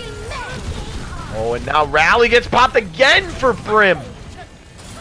Yeah, and the key thing about this is that look at where this card is. It's much closer to the Goon spawn, so Natrix was able to come back much faster than Solari was. 30 seconds left. Citizens have 1 fight left in them. They're gonna have all 6 online, but they won't have a lot of ultimates. Versus yeah, Transcendence was popped, Setka, and so was Sound Barrier. Rally was popped earlier on as well, so you have, if you're Citizens, you have to recognize that they didn't have any defensive ults. You could have made a play there, but they elected to just back up and lose that team fight. Natrix got stunned out of his shadow. A great opening, but that's a huge grab. So much damage centralized right there. Here comes another Purple Diva. It does find Gunther on the back line. And now, Citizens looking strong here, trying to finish off this team fight. Nice Earth Shatter, gets purple. They're able to demech her. Humble is close to his self-destruct as well. Rally gets popped from Brim again. That's the 4th one in under 2 minutes. And, you know, these Reinhardts going in, this fight's going on long enough that Citizens are able to charge their ultimates now. They have a lot to work with. Humble throwing in this bomb, however, it's going to zone off Rat Attack. It's going to fall. Huge grab, but all these supports are still dying with Citizens. Oh, and Natrix finds a triple kill, and he got one of them with the Earth Shatter. Oh, boy. The Goons taking Hollywood with some spice. Turn the cameras on, baby. Citizens, we're all tied up 1-1 here. Yeah, great. Oh, this Natrix play of the game. This is the last one set cut right here. He gets the double kill, then Earth Shatters for the triple. You know, it's art. Reinhardt Wars are just watching him hold M1 so heavily, get those nice shatters. It's beautiful. It brings tears to my eyes. Yeah, let's not even sugarcoat it. Natrix was pretty insane on the Reinhardt. He even had a miss doing all this damage and getting all these kills, all these Earth Shatters.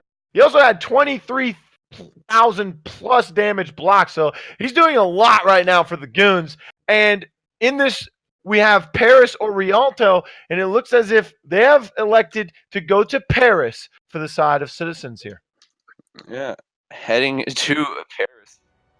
One of Overwatch's more infamous maps is the newest one in the pool and has some unique design, to put it lightly. You know, heading in, we see a lot of weird stuff, a lot of bunker compositions. So, you know, we did after that Baptiste in Hollywood. Good chance we see it here on Paris. Yeah, and the reason why I like Paris so much is because it's not as traditional as other maps. You know, other maps, you have your low ground, you have some high ground on the outside, so you have one that goes towards the middle maybe. With this one, it's kind of a cluster. There's high ground here, there, pretty much everywhere. There's some low ground here. Nice little pathways to go through as well for some nice flanks. So, you know, Romanov on the Sombra here could be a scouting mission, or he could be playing it here. Either one. Yeah, I mean, we do see that the Goons are on the attack, so I doubt Romanov, who has been playing that Zarya, is going to stay on that Sombra, not Symmetra. And Citizens coming out with a unique composition. This is a hybrid bunker pharmacy. You oftentimes really don't see this because Rat Attack, while Baptiste can do a lot of support, a lot of healing with his abilities, is bound to that. So taking a risk using this, they really want to end these fights quickly. The longer they go, it's going to be sliding heavily in the favor of the Goons. Yeah, we did see this yesterday on Junkertown, both on offense and defense, and pretty devastating with the Orisa Bastion combo. They do have a Baptiste as well, and Hammond just motors right past him in the Wrecking Ball formation, and he looks like, oh, he's got Sombra with him, so Romanov is playing on the Sombra here. This could spell trouble in the backline. Turn this Bastion around, separate. Yeah, no one can really turn around. So Natrix and Romanov pressing their point advantage. Going to try and pressure them off the way and allow other people to walk in through main. Looks like it's worked now. Dan Twist finally coming out in full effect on this Pharaoh, though. Frosted finds Romanov. They're set up on the point. Yeah, it was a matter of time. He is in the immortality field, so he couldn't go down there. And now he looks to be set back up here on the high ground in the middle with the Orisa shield and the Baptiste right behind them. Man, you gotta give it to Natrix and Romanov though. That was an impressive kind of divide and conquer. They hit the back line, kind of flip the switch on this and get Bastion to turn around. He can't. Bastion's really good at mowing down a target if they're all in front of him. And now Romanov coming up with 9% on that EMP, and the key thing about that is that it takes Bastion out of his devastating turn form. It has to walk into his sentry form, where he does significantly less damage. So that's really what they're playing for here. And you notice now, Citizens know that Romanov has it online. They're playing as a bit more spread out. They don't want it to hit everybody. And in fact, Frost is playing a little bit by himself. Natrix falling pretty low there. He's going to have to back up here for a couple little heals. from Gunther on the Mercy. They have Dan Twist on the Pharah as well.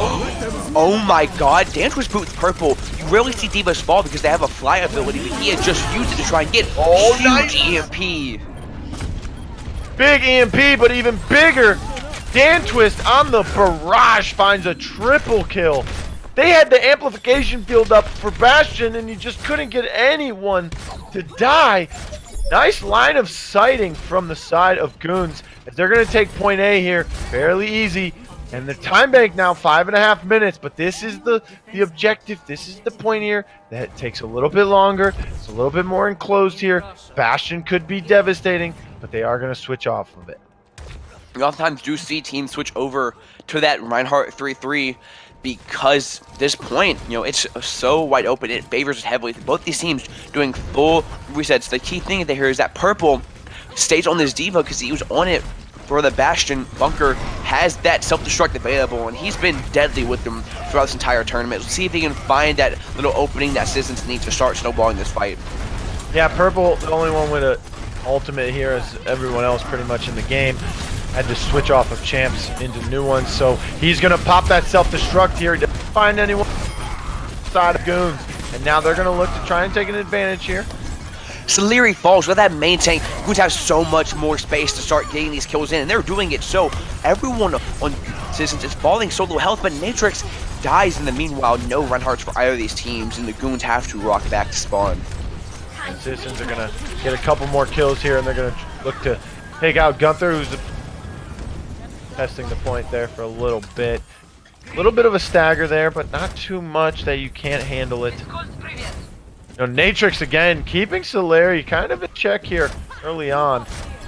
Especially when they're both on Reinhardt again. So we'll look to see what Natrix can do, as he has 65% on that ultimate of hits. Majiro falls very low now.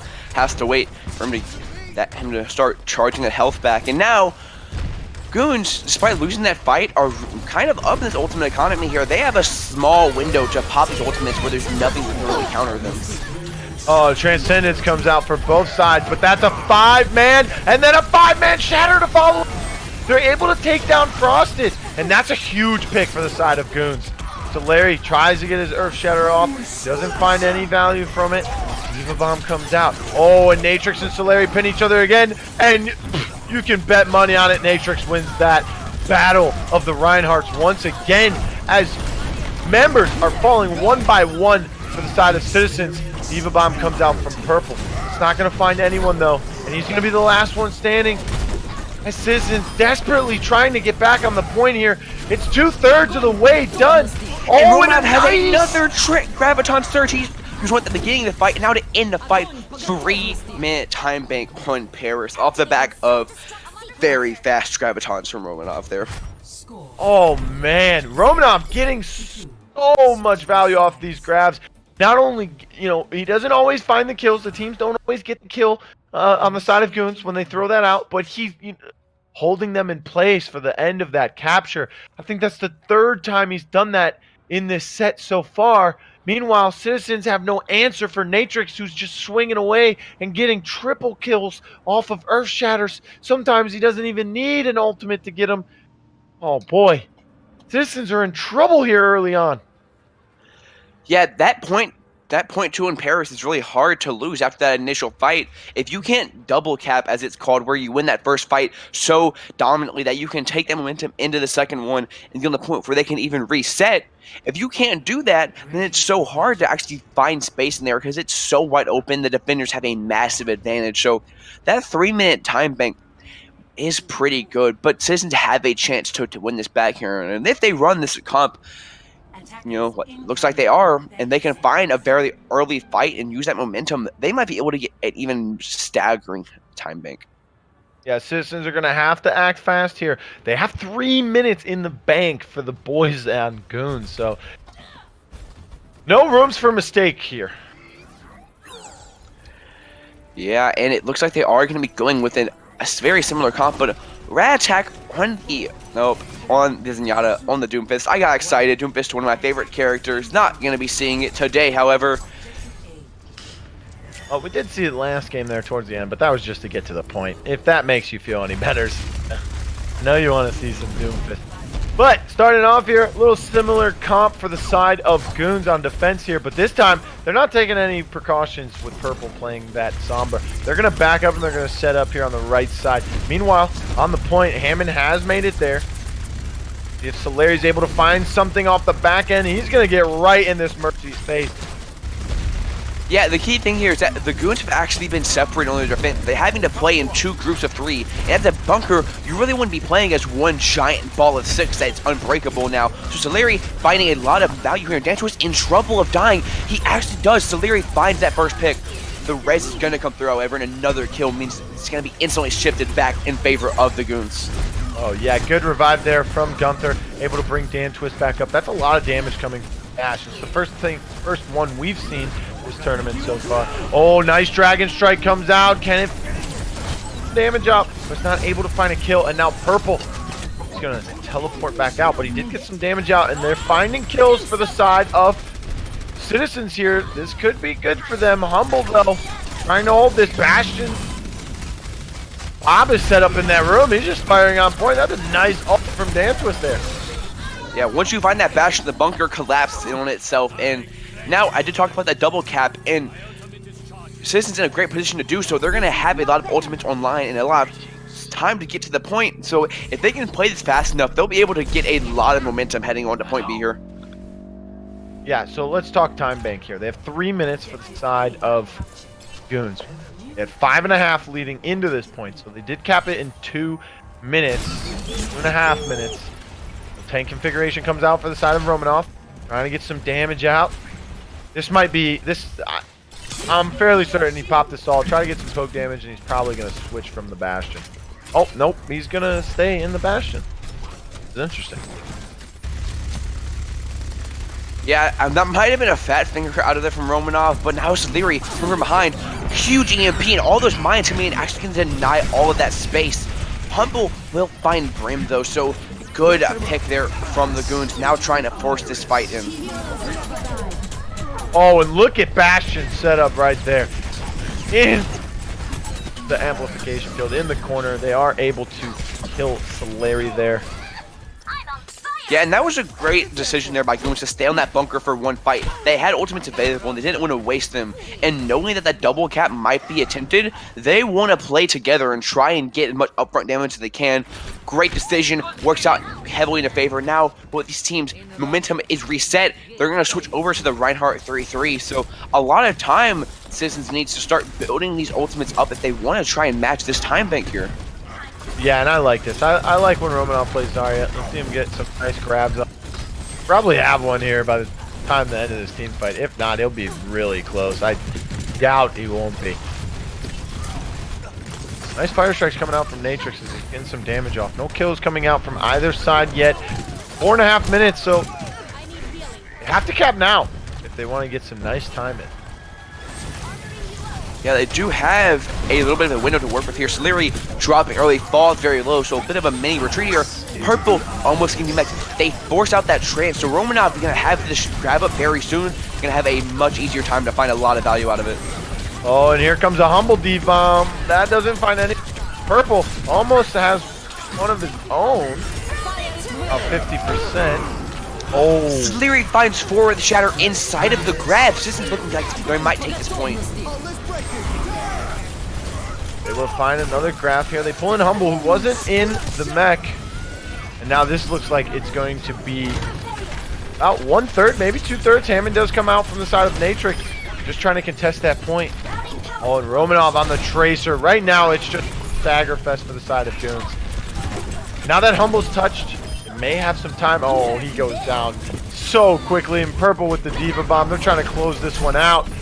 May coming out for the side of Madero, but he goes right back into spawn as he's pinned and killed.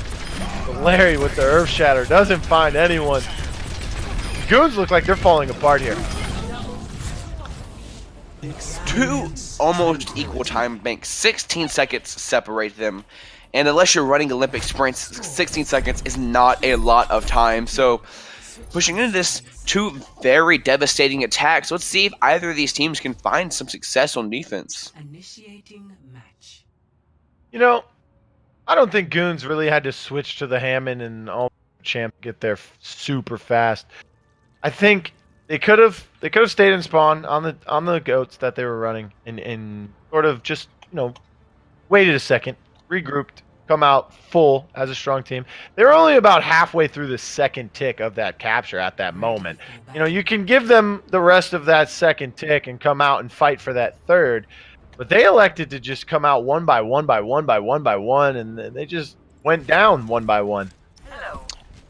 Yeah, I mean, Goons were coming on some ultimates, but in that situation, it's so hard to actually get back onto the point, so I can't fault them for switching. However, I agree with you. I would have liked them to stay on that Reinhardt 3-3, try and get those ultimates off, and try and get a big play to swing that fight in their favor.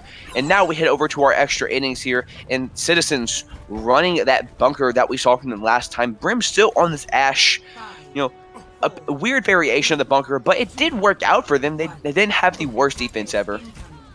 Yeah, last time Brim was running the Pharah with the Mercy pocket, so they're going to bring out the Ana Ashe this time. Seemed to work a little bit better from Goons when they were on defense rather than Pharah, so see how interesting this gets. Although Hammond was hit with a grenade, he's always going to motor right past. That grenade should be gone. He should have the heal by then, and he does. And Natrix playing the point forces them back a little bit, and that gives Dan Twist the space he needs on the Pharah to push past that choke. And in deadly position right now, if he can thread that needle and get that Pharah concussive blast, they could all go right into the drink. And I don't know what rivers are surrounding Paris, but Brim gonna take Dan Twist down into it with a nice clean headshot. Yeah, Natrix falling pretty low, but he is getting a heal. Oh, got Biotic grenaded. Now Frosted in the immortality field, looking to mow down anybody getting in his way. Impossible to heal if Ana's Biotic Nade hits you, as it's called the purple ability. All support abilities that would normally heal you are now ineffective as we head on to end. The key difference between this attack and the last one was that Romanov was able to charge that EMP at a much faster rate last time. He's just getting to 60%, and there's only a minute and 30 left, and with how long that walk back is for Paris attack, that could mean last fight territory. Speaking about ults, Natrix kind of having a tough time on the Hammond here. He wasn't able to charge his ultimate as fast as he would have liked either. And he gets slept inside the room, and they're going to let him go. Night. Him. And that's an early pick for the side of Citizens. Yeah, the Goons have to walk back. Natrix being their only tank, that's their only way to really get to the point. Without him, they're going to be a bunch of DPS, a bunch of squishy characters left in the sidelines of a Bastion, and now they have the Implication Matrix.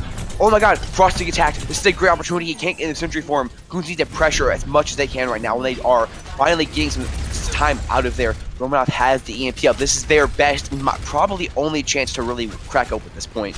Yeah, it has to be. They have 45 seconds left. If they stall this team fight out any longer, they won't have... The EMP does come out. Dan Twist trying to hit something. Gets Frosted. That's the Bastion down. This is your time to move here. And now... Valkyrie gets popped from Gunther, so he'll be able to maneuver around to everybody trying to get some healing off. Natrix gets purple naded, and then the immortality field gets popped in this room, and it's able to line of sight them. But minefield coming now, and that field's going to go down as the minefield goes up, and it looks like they're going to be able to cap this here. They're going to have some pressure being put in by Solari on the Orisa, but he's all alone.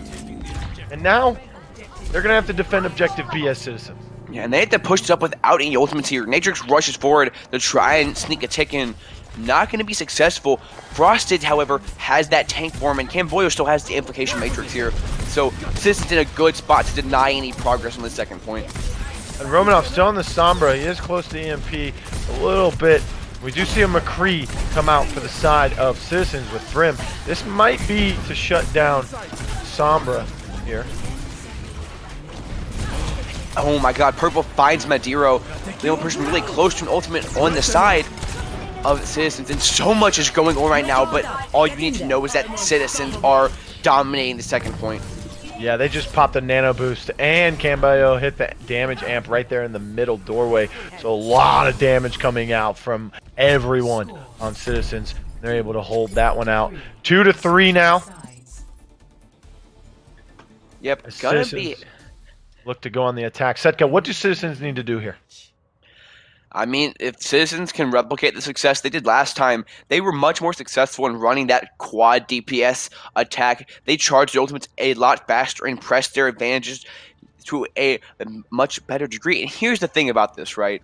We have yet to see an actual tiebreaker map 4 come out in this tournament, but this is a very likely scenario because a full hold on Paris Point A is really hard, but denying the permanent progress on Paris Point B, pretty easy as we've seen. So, you know, as much as draws can be anticlimactic, that might really be what we see the Goons play for here. And they are running that Winston 3-3, and that kind of is a sign of that because instead of running a bunk composition, they're not playing to hold point A. They're playing to charge ultimates onto point B. And then win that fight dominantly, reset all the Citizens' economy, and they're not going to have enough time to hold it there. So Citizens might be playing for the draw here. I mean, sorry, the Goons. Yeah, so you just talked about if they tie it up. Let's talk about if one of these teams comes out with a victory here. What happens? It is the winner brackets final, so neither team will be out. Of course, the winner will go on and wait for the winner of the losers bracket to come out, but the loser will go to the losers bracket. So it's not the end of the tournament. It's not the end of the night for either of them. Not the end of the road. That's Leary playing the point here, drawing a lot of attention. They actually all have to fall back. Without running this Bastion, they need to play a bit more spread out just so they can really find effective value. Nature's, however, a Winston ace going on the side, so good separation play here by Goons, really not denying any one front. Nature's gonna fall to Brim's Pharaoh Rockets though. Oh, but Gunther was hacked and they weren't able to pick him off because of it. And the rest of his team was able to keep him alive. They lost Natrix, they're gonna have to come back in right now. They have to do something now. There's still 2.5 minutes. There's a lot of time here on the board for Citizens. Now Purple's behind. He could get a nice hack off. He's capturing the point. No one's even contesting him. Yeah, I mean, in that scenario, if you're a Goons, you really can't play the point. You need to try and get kills to farm ultimates, and they do. Madiro is going to have that nano, so Natrix is going to have a lot of damage available to him right now. And looks like Citizens are electing to run to keep this going. Solaire going to switch over to the Reinhardt, so never mind. Going to be going over to a 3-3 of sorts. They're going to keep that. They're going to keep Purple, however, on that Sombra, have that EMP available, so good fight-winning tool EMP is. They can't shut down Purple. This could be the end of their winners brackets series for Goons here. Yeah, they're gonna have to full hold here, and they have 2 minutes to do so. Going back to that first objective, you said, you know, you can't play the point, but you can die on the point so that you can stall out that capture progress in time for someone on your team to get back there. But they elected not to let the stagger go through. So here on point B, Matrix trying to get something going here on the Winston. He did get bubbled. Oh, and the nano boost comes out onto Natrix, but the EMP response from the side of Purple. Yeah, Natrix did get nano beforehand, so he still has that added damage. Now popping Primal, zoning them all back, and all that pressure they got on that point is gonna be denied now. Great spacious play here by the Goons. They find Purple too, so that's a massive part of damage gone. The Citizens have to walk back to spawn. Yeah, and Winston just jumped back towards spawn door, so I see a change coming here. Yeah, and there it goes. We're going to see the Reinhardt come out for the side of Natrix. And speaking of Reinhardt, Solari's going to come in with Earthshatter in this next fight. Brim and Camboyle probably have their ultimates here online in this next team fight. For the other side, though, Humble and Dantwist, the only ones they have. Romanov's pretty close, though, and we know how fast he charges those. Yeah, I think if that grab before Radchak can get that Transcendence, that could be it. So it's really a race between these Zarya's and these supports as we start heading on here. A great Shatter's gonna find Purple though. Slurry, no real follow-up, a huge grab. This could be devastating for Citizens. Oh, doesn't find anyone. His shields were popped. Rack attack, forced to use the Transcendence now. That's a good one. They didn't have to use it in that Romanov grab, so kind of like a 2-for-1 special there on the defensive side. These kills flooding to the way of Citizens, but they do find Solari now. Natrix is back. This could be a chance. He does have a Shatter online. Oh, no real value coming out from that except zone. Citizens look like they are trying to control this point here. It's just Madero and the other two supports. If Goonspool is back, this would be a miracle. So much stall coming on. Not a lot of people here, though. for the Citizens slowly start to walk back from spawn. Nature's coming out of sound, has a shatter, finds 3. All the kills coming out. Oh my god, the Goons might be able to pull this back. Wow. The 3 supports just stalled the point that long enough and then pop sound barrier.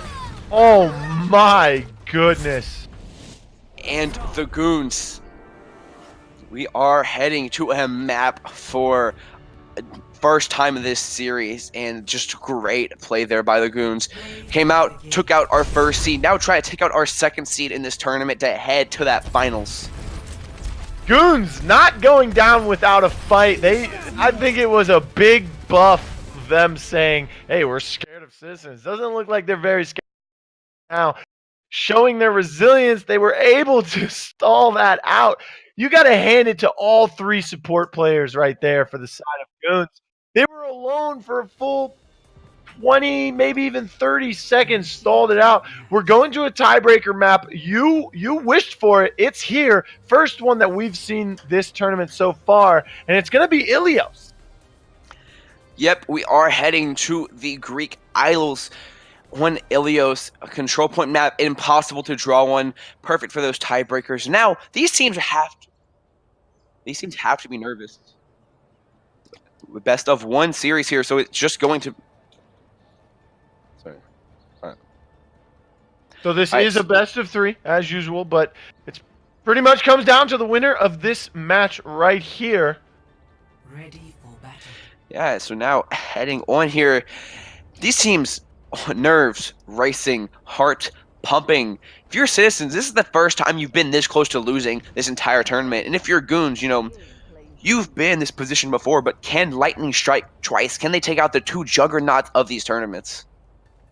Yeah, Citizens looking a little shaky here. And again, this is with their main player, Solari. Imagine if they didn't have him like they didn't yesterday up against a team so superior as Goons here, showing off some skill. And here they come for the first fight on Ilios. Yeah, the Reinhardt 3-3 near him matchup. Very, very standard here. And these tanks going so aggressively. They want to get these ults. They do not want this to go to a .3 on this map for... Oh, and it looks like Citizens are going to just rotate towards the objective here in about 3 seconds. Oh, man, look at Romanov. He is just charging that thing up. Grab 55% and climbing. Meanwhile, Solari almost has an Earth Shatter. A lot of kills coming out for the side of Citizens. So, Citizens going to take that fight very one-sidedly. Romanov, however, you know, he's so good at farming those grabs. He's always taking those off angles you don't expect him, getting those right clicks in. So, despite losing that fight very, very one-sidedly, still 20% ahead of Frosted with that Graviton Surge. So, Goons have a good chance to take this back here. However, Solari, not going to let that come easy, has his Shatter to deny this opportunity. Yeah, and as we come into this next fight here, we will see Citizens with the ult economy. Although there are a couple that will be online pretty shortly, like Romanov. We'll have that grab. Oh, and an Earth Shatter onto Romanov. This could smell trouble here. Yeah, the Goons are scared. They stack their support ultimates here. Number 1 sin of the Goats. A huge Shatter finds both people on the ground, but the Diva Bomb zones them off. Grabs here. Diva Bomb is there to block it, though. Oh, both teams throw out their Diva Bombs. Didn't find much value. Humble tried to sneak his into the top building there. Just missed. Camboyo finds 2 at the end there, and that was 12 ultimates. Every single ultimate ability was online, and all of them were casted during that fight. Now as we head into this, 60% coming through, and Citizens, they're in control of the ultimate economy. It's going to take till 99 for both teams to even have ultimates online, so great position here for Citizens. Yeah, and what a boot from Lucio as well, able to put 2 off the dagger. And now Citizens 78% in climbing. Goons are going to have to touch. They're going to have to do something. And this is interesting because yesterday we watched them 100% to 0. Borrow now both times. This time they look like they might get 100 to 0 here. Well, they're starting off great though. They find both Frosted and Solari, 2 the biggest keys of Goats down, and now point gonna be flipping over to 2 Goons. And the key factor here, they didn't have to use a single ultimate, so they got a team wipe. Now they have 6 ultimates online, so that entire ultimate economy I was talking about now completely flipped in favor to the Goons. even still though, it's scary. 99%, you have to be perfect. You cannot lose a single team fight if you're the Goons here, if you want to keep yourself alive on this map. Well, the Goons were at 99% on Oasis before the boys at Citizens said this is ours. Let's see if they're able to do the same thing. Nice Earth Shatter, doesn't find, but that's a 4-man in that grab. Oh, and an Earth Shatter coming back from Solari as well. No kills coming out from either side right now as we're going to go into the objective here, and it's going to be 6v6 in there. Oh, Diva Bomb comes out. Chaotic Purple is going to find two, and Humble not finding anything in response here. It's looking good in the favor of Goons. Oh, big grab comes out. It pulls them, but they're on the other side of the wall, and the players in the grab were ready for. And now Citizens look as if they're going to cap this point back. Romanov on the Hammond. Oh, he's going to try and sneak his way in. Oh, he has grappling hook. Denied. He gets denied. He gets booped, but he did grapple so that he wouldn't fall off the map. Doesn't matter, though. Citizens take round 1 here on Ilios. Yeah, Citizens, you know, this is the first time they've really been pressured down to the wire. They lost a map last time on their last series, but it was still great play out of them, and now they're being shown that, hey, this giant Citizens armor, it's breakable. There are some dents in it. Now we head over to Ruins, and again, this is a heavily favored Ghost map. Citizens probably happy with this if they have found massive success in these Reinhardt matchups. Yeah, and Goons, they found a massive success from Zarya being played on this map exactly yesterday. He took the high ground as well when they were in the zone. So let's see if they're able to win this team fight, get the objective, and then get Romanov set up where he likes to be. Yeah, Romanov going to be charging these grabs very fast. He needs to here because the Goons need to win both these maps if they want to keep themselves alive in this winner's bracket. Yeah, and here we are underway. No kills yet, but a lot of damage being onto this front of these tanks. Brim in a bad spot, gonna die. Dangerous gonna drain. No Brigade is alive on both sides here, so both these tanks gonna be in danger, and Nature's gonna fall quickly in response. Yeah, but you gotta look at Solari here. He's starting to get a little bit more aggressive, and he finds or a pin kill. And now he's going to start pushing up pretty heavily here once he comes back. He did go down. Oh, and Humble gets caught off guard early on here. And that's going to stall this regroup.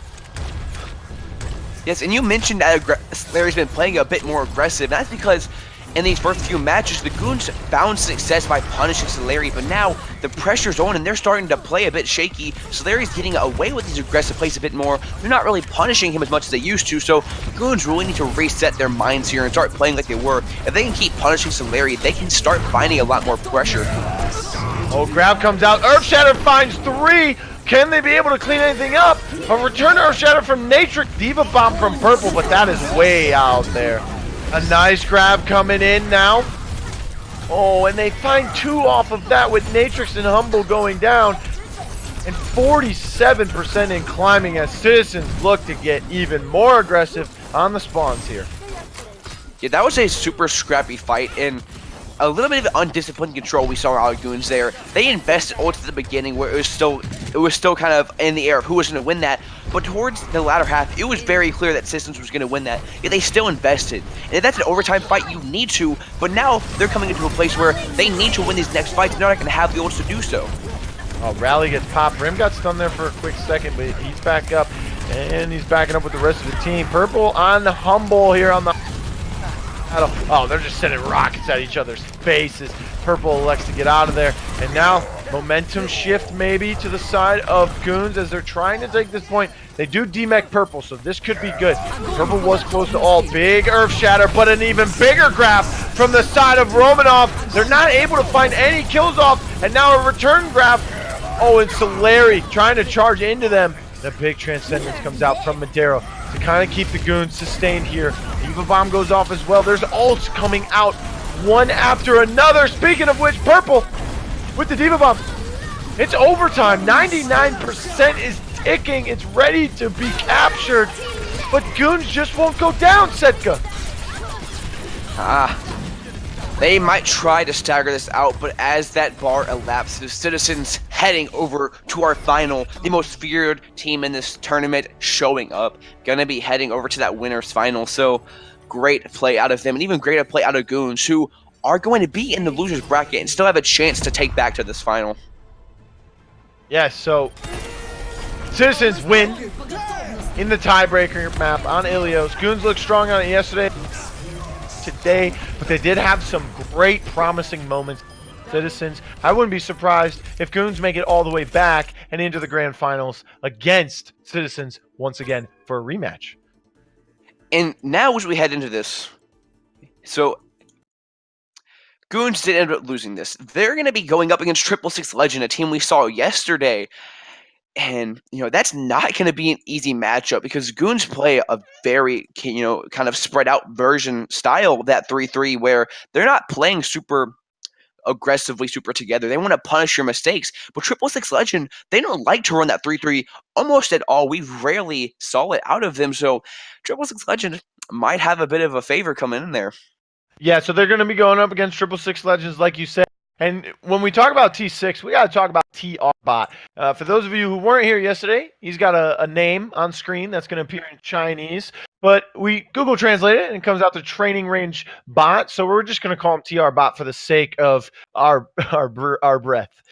So TRBot coming out, he's playing Tracer, he's playing Diva, he's finding big pulse bombs, big self-destruct. So he was getting a lot of damage off, a lot of great plays coming out from TRBot. And, I had two teams written down here that I really was hoping to see, and those go with Nevermore and Oregon Ospreys. And Oregon Ospreys was a team that you talked about heavily, but unfortunately, they weren't able to make it through. 666 Legend was able to beat Nevermore. Then they go on to beat Redacted, who we saw yesterday in a reverse sweep. And now, Goons might have some trouble against 666. And it seems like I misspoke there. Lullaby and Metamorphic have not played their matchup. So whoever wins that will then go on to play 666 Legend, and then the winner of that will have to face Goons. So we don't get to see the 666 Goons matchup yet, but whoever wins Lullaby v Metamorphic will then go on to face them. And if 666 Legend can beat them, they'll go on to play Goons. I got a bit ahead of myself, but I'm excited. I'm pumped up. It's great Overwatch we're watching today. All right, and we're going to be heading to a commercial break. We'll be right back with more Overwatch action coming your way.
And now it looks like Lullaby, once again, is going to win this team fight pretty heavily.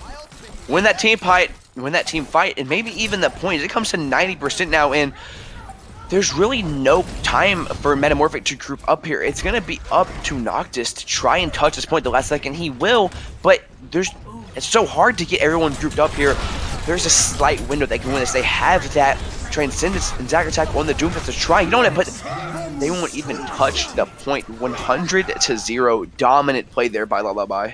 Yeah, Lullaby coming in. It came in today a little sleepy apparently, but they've woken up after Citizens knocked them racket. And here they are with round 1 in their favor, looking to close this game out. So now we head back to Ruins. I don't know what the probability that we get the same 2 maps in the same order is, but I'm gonna guess not too high. Hopefully though, Lullaby, keeps up this dominance. They wanna win this. They wanna win this fast. This tournament gonna go on for a long time, and you do not want to be burned out as a player. You don't want to head into that final series, just tired mentally and exhausted physically. I believe it's 2 out of 12 chances we get the same 2 in a row. That's quick maths. I could be wrong. Heading into this team fight here to start this one off on Ruins, though. Lullaby looking to get super aggressive here as they back up with the rest of the team. Metamorphic backing up a little bit more, but Zack Attack says, I'm not backing up. I'm team. Let's go, boys. Lullaby trying to capture this one early on here again. Lots of fight going on this high ground right around this statue here. Yeah, Metamorphic coming in, gonna find all these kills and get this first capture. So already doing better than they did last time on Lighthouse. This might be a sign of their style, because Ruins is a point that requires you to play a much stricter 3-3. It's so closed in and so hard to get any attack side angles that you really need to play that head-to-head matchup. Versus Lighthouse, you can play around the geometry a bit better, get some awkward angles coming in. So a little bit of clash of culture heading in. Rally from Gatos, and I like what Lullaby's doing here. Retreat, don't want to push into that without rally of your own. Let the ultimate wear out. Yeah, and I really like how Zack Attack took the high ground. D.Va did push up there side of Karn, but he was forced back down because that's a huge grab coming out. That's a 6-man grab and a big Earth Shatter, but it doesn't find anyone side of Marky Mark. And now Transcendence gets popped from Fallen. Renix says, I'm charging in, baby. Let's go. They're able to find the kill on the Marky Mark. Funny Hunter fell on the side, as well as Brennick. And Gatos goes down as well. D.Va Bomb up in the air from the side of Karn. He's able to find one on Infernal, who also threw out a D.Va Bomb. Didn't find anyone. Karn hits the missiles on Noctis. This could be a Lullaby capture. Yeah, Infernal there's an awkward moment where the 2 Divas throw their bombs at the same time, where they're stuck in a pile of D.Va with no abilities. They can't really get out, and so obviously the D.Va that throws their bomb last will end up dying oftentimes. That's exactly what happened with Infernal. Now we see they're heading back to spawn, might be switching up their composition or just trying to get a reset. Says Lullaby has a lot of ults to work with on this side here. A bit scary if you are Metamorphic. Oh, someone look at Funny Hunter. Look at Funny Hunter. He's waiting for it. Yeah, they're gonna try to get that big bash on the Shatter combination. Head up a bit too fast though. Shatter not gonna find the Murdoch. Yeah, Funny Hunter wasn't able to get that stun out. Some ultimates being popped here, both teams. Marky Mark trying to push in with the rest of Metamorphic. They are going to get grabbed into this. They've got 3 in there. No one coming out as Transcendence was popped from Potion, so that will sustain the team through that grab. And it looks like Metamorphic is still in this team fight here. Yeah, Metamorphic is doing a lot of damage, but they don't have Marky Mark, so they're going to have to retreat because they don't have a Reinhardt to block all of that incoming damage now. Okay, right here, I want Lab to get back on the high ground here. Dominance. Like, not going to happen here, but he is on the high ground. He gets booped off by the D.Va here. Oh, and then he gets stunned in the corner and burned down as Renok fell as well. This is looking really good for the side of Metamorphic. 77% and climbing for the side of Lullaby, so this is nice timing here on this retake. Yeah, and that was so clean from Metamorphic there. A perfect instant melt on a Renok, and then once again using that break bash, those couple frames you have to burn Lab before he can use any of his abilities. Great focus on Metamorphic. If they can keep this up, they might look in a good spot. They have ultimates to use, and this percentage is going to be even before Lullaby gets a chance to get it. So Metamorphic has a great window to take this point. Oh, Diva Bomb gets sent over the side. Doesn't find anyone. Doesn't even make it. Rally does get popped from the side of Lullaby. There's some sound barrier comes out from the side of Noctis as well. Grab Bomb gets pulled, and Infernal finds one off the Diva mech, as well as Marky Mark charges into Mercio, but Grab gets pulled for the side of Blue here, and they're not going to be able to find anything off of it. Infernal and Zack Attack still finding some frags, and Metamorphic able to cap this one to send it to a round 3 here on Ilios. They're not giving up. Yeah, we didn't get to see it last time. We'll be heading to, well, the giant map with the death pit in the middle, so probably going to see some Marissa Hog action, maybe we see a Hammond and a lot of DPS, I don't know, but I doubt we see both these characters stick on the Reinhardt, and it looks like Renok on that Winston. So, unsurprisingly, Lullaby, who has been one of the better GOATs teams in this tournament, staying on the dive 3-3 composition, and actually Metamorphic going to switch to them. So, nothing too wacky and out of the blue, just switching a Winston for the Reinhardt for the extra mobility. Yeah, and we see Mercio playing this Lucio pretty much the entire tournament. He's gotten some nice boops on Busan, as well as some other maps. So let's see what he can do with this well right in the middle.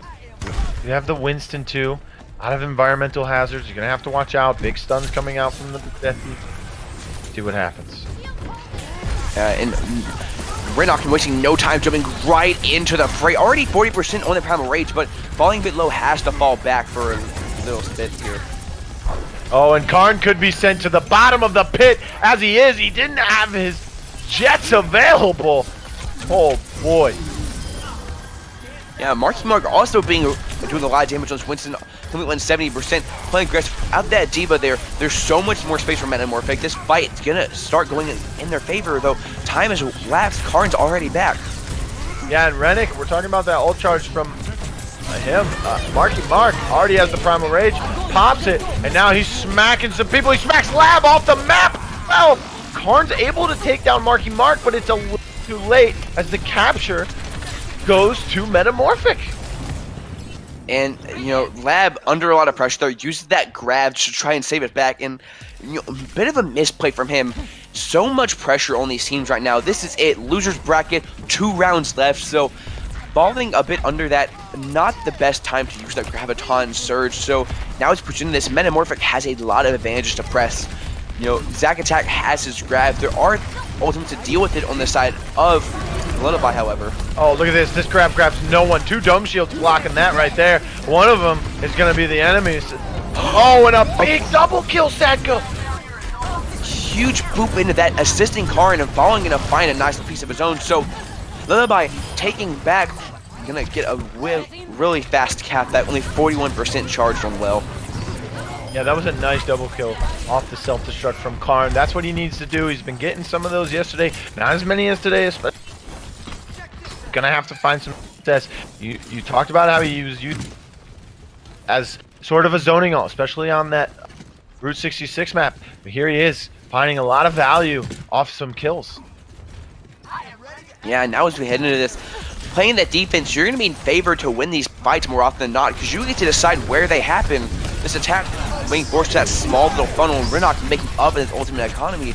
Baldwin using the trains to keep his team alive. This was they want to play aggressive in a huge Graviton Surge. Oh, yeah, huge. They've already used Lullaby as well. Potion pops his, trying to sustain his team through this fight. They are down 1 here. He's going to have to try and make it back. Oh, and Marky Mark and the Primal Rage comes from, and he's smacking some people around. He's going to be able to charge his ult. He did take down Fallen with it. Karn finds one as well. Here comes the Diva mech from Karn once again. Doesn't find anyone this time. Oh, and a big grab. Pulls in 3 for the side of Metamorphic. They are able to take down Mercio. Rennick falls as well. This could be a Metamorphic retake. it looks like Metamorphic is going to take it, but still amazing stall from Lullaby here. They managed to stagger this up to going to be 80% before it flips. I say that this fight's not over yet. It's people almost going into the well. Oh, see you later, Marky Mark. Mercio says if I'm going to die, somebody's coming with me, baby. Winston right in the pit. Although, point still goes in favor of Metamorphic here. 50% and climbing compared to Lullaby with the 85% looking to take this one back. And the key thing about that boop is that Marky Mark just got back. So now this fight's completely even. There is no defensive advantage that Metamorphic gets to abuse that Lullaby did. I mean, it was for style, baby, as this stylish grab comes out. Zack Attack able to find one on Lab, so that will be down. Big Diva Bombs coming out from Infernal. Doesn't find anyone. Marky Mark already has Primal Rage again, too.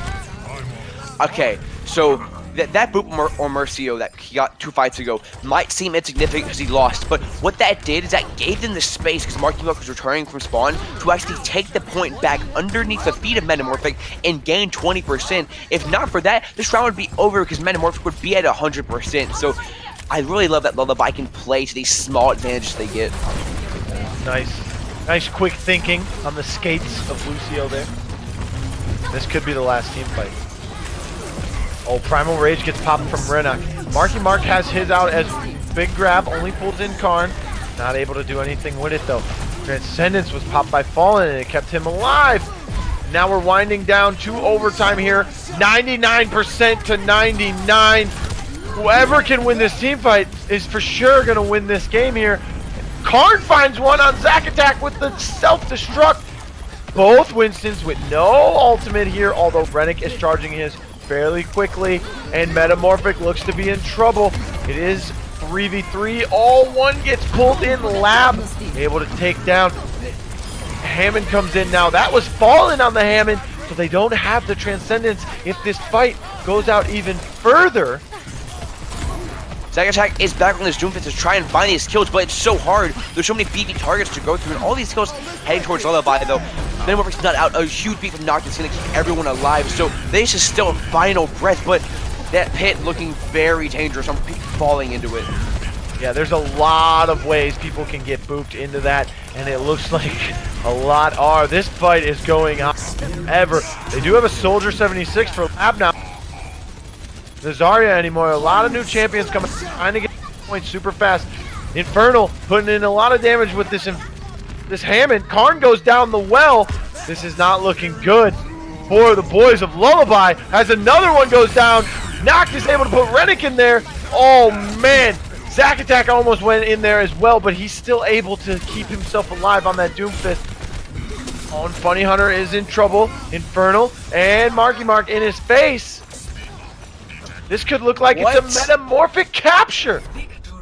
What a team fight. Oh my god. Amazing stall from both these teams, and Metamorphic played it just right there. You know, not getting everyone on at once, staggering the picks, never letting it flip over so the overtime pressure was still on their side. Finally got to get 6 people on there, use ultimates, very good play. Let's be honest here, play of the game was actually when Mercio got that boop and they were able to capture the point and bring it back so that the game could go as long as it did. But Marky Mark also doing a great job. Lab had a ton of damage as himself on Zarya. So overall, a lot of good plays coming out from a ton of different players. But Marky Mark able to charge that Primal Rage so quickly. Any last thoughts on that game there? It went 3 rounds, Setka. I mean, great play here. We're going to be heading to King's Row for our next one. And what we saw there was Metamorphic's style of GOATs. You know, the much more conservative play, traditional style, ended up coming out in favor on King's Row, and a sub going to be coming in for Metamorphic here. So King's Row, great GOATs map, really favors that conservative style, so might go in favor of Metamorphic here. Yeah, I think we have maybe 2 subs coming in for the side of Metamorphic, which is actually kind of interesting. You come to more of a hybrid map and you say, hey, we need players, even after you just beat your opponent on the first map. Like, talk us through these substitutions. What could be going through the minds? Or it could be just someone has to go to bed. Yeah, it could be that it is getting late, but we're Overwatch players. We have to stay up for this grind. Or it could show that there is a set strategy here for Metamorphic, and this was not their pick, but Kings Row, one of the more favorite maps in the game, so not impossible for them to just assume it's going to be played. So going to be interesting to see what Metamorphic has up their sleeve, if anything at all, as we head over to the Kings Row. All right. As we head into game 2 here on Kings Row, going to be interesting to see what kind of comps come out from both sides. Metamorphic steal one away from Lullaby here. Lullaby, as I said, goes with the name, comes with the territory. Kind of just falling asleep here on the day 2 of the Overwatch tournament, brought to you by I'm sorry, excuse me. I am just going way too fast here. Brought to you by Space Esports, ladies and gentlemen. Yeah, a great tournament here for these Tier 3 teams. $240 prize for the winner. That might not seem like a lot, but, being in this scene a long time, I can tell you that having any money come in at all is just great for morale. You start playing more, you start screaming harder, so that can really change an entire team's dynamic, as small as it might seem. And speaking of different dynamics here, Attack Orisa coming on the side for Metamorphic here. Don't know if they're going to stick with this, but we'll see as these teams start going at it here in about 5 seconds. 3, 2, 1. Yeah, it'll be interesting to see if they do pull off this Orisa. It does look like they might keep it. Looks like they're going to use it to probably block off this middle section here, the main doorway that they're going to try and attack through. Doesn't look like they're going to try and take some high ground. Yeah, going for some early sniper shots there, see if they can get anything. Going over to that Reinhardt 3-3, as always. And Renok making a break statement, already 50% to his Earth Shatter. Not a lot going on. Bunny Hunter falls, so that Briggs one of the worst people to fall, because now Marky Mark has such a massive advantage in this Reinhardt duel. Yeah, this is looking good for Rennick. He's already... Oh, and then he goes... Say that. Marky Mark... Field now. And Metamorphic setting a statement here, looking to cap this point early on and get this payload underway. Yeah, I mean, that's great use of the snowball effect. You find Bunny Hunter, okay, press that advantage. Get Rennick, find Lab. Perfect, clean play out of Metamorphic here. But because that fight ended so fast, Lullaby had the chance to hold this archway, and this is one of the more devastating chokes in the entire game of Overwatch because it's so defensive favored. As an attack, you need to invest so many cooldowns, so many abilities just to get into their face that the defense is going to have a great attack. Yeah, a little bit of poke damage coming through this doorway here as they try and get the payload underway and through here on this first checkpoint. A lot of damage coming in. You got to hand it to Noctis. He is just staying alive as a grab comes out. They do have Transcendence from Potion. Rally comes out. Marky Mark hits the Earth Shatter as well. Rennick hits his. He grabs two in that. Can they pick anyone up? Doesn't look like they will. They will find one off of the sub. Sayonara, more like Sayonara, as he gets sent back to spawn. And Lullaby looked to hold this one pretty easily. Yeah, that was a very chaotic fight. I don't have an official count, but definitely coming up there in terms of ultimates used. And now after that, Lullaby getting the advantage, and that fight lasted so long, they were able to actually build more ultimates out of that. So Lullaby actually in a good position here. If they can win this next fight, to snowball this into a really great hold on Kings Row here. Yeah, well, Lab had a lot to do with that in that last team fight, so they're spamming the Lab for Lab. Big Diva bombs from both sides. Neither of them find any kills. Marky Mark is going to have the Earth Shatter here. Time to spam those barks in chat for Marky Mark here. He looks like he's going to just back up into spawn with the rest of his team. As the aggressive Lullaby comes at him. I think that what Metamorphic did there was an eco push. They decided, okay, we're gonna push in, get aggressive, but not use your ultimates. Save those for the next fight, and they pressured Lullaby to actually use some of theirs. So instead of being in that negative ultimate economy for so long, shorten that length by now having an equal opportunity in this fight. And Diva being played by Karn here. Nice high ground control. Jump down. Someone got stunned there. Bunny Hunter goes down. Huge Earth Shatter coming out from Renok, but he falls, and Sayonara and Marky Mark picking up some kills here as Karn gets demeched, and it looks like this payload is going to start moving forward here. So I don't know if Marky Mark and Renark are like connected, or like telepathically, because to use Shatter at the same time, standing so close, has to be exact. We're not on land. This is an internet tournament, so there is some ping an issue there, but that timing to both get shatters off, very, very tight, very hard to do intentionally, and even hard to do without trying. So, a bit of a funny happenstance there. A really long-range grab going to be thrown out here by Lab, and another one in response. Both Trents are going to be denying all that damage, though. Yeah, that was a 5-man for the side of Lullaby with Lab. Rally does get pumped. Marky Mark almost has another Earth Shatter. Rennick has his already. Again, Noctis doing so much for his team, negating a lot. Oh, and Zack Attack finds one. Karn finds two off of the self-destruct. Karn finds another one. They're not going to go down until the night turns out. Karn trying to pull this back, but the heroics might be in vain as Marky Mark with his giant German-made hammer going to be pushing this through to that last section. Yeah, I mean, Noctis and Marky Mark are the biggest players right now. Zack Attack's doing a lot of Diva as well. And don't forget about Potions. He is getting some good Transcendence off. Oh, big Earth Shatter from Marky Mark. He does get 3 in that. They're able to pull a lot of damage out. And they take 4 here to grab this checkpoint, as they'll have about a little under 3 minutes to finish this push here on King's Row. Yeah, I spoke a little bit too soon there. Lullaby actually did try and test that, and they had to invest the Transcendence from Fallen just a touch. And a questionable decision, because if you win that fight, sure you win, you get to hold it. Now that they've lost it, Sayonara on the Zarya is going to have that grab, and it's going to be up to Mercio to use that sound barrier to cover it, but it's been shown that that is not the most effective coverage tool. You can burn through it, and with how Metamorphic's playing, it's not surprising that we'll be able to. Yeah, Karn's trying to push Zack Attack off of this high ground. Oh, that's another big 4-man grab being pulled out by Lab. They don't find anyone. Rennick does go down. Diva Bomb comes out. Now Karn's going to pop his. He does find one onto Noctis. And this could be what Lullaby needed once they take down Noctis. Pretty much free game. Yeah, I mean, solid play there by Lullaby. I had talked about how they're going to be at a trans disadvantage. They knew that.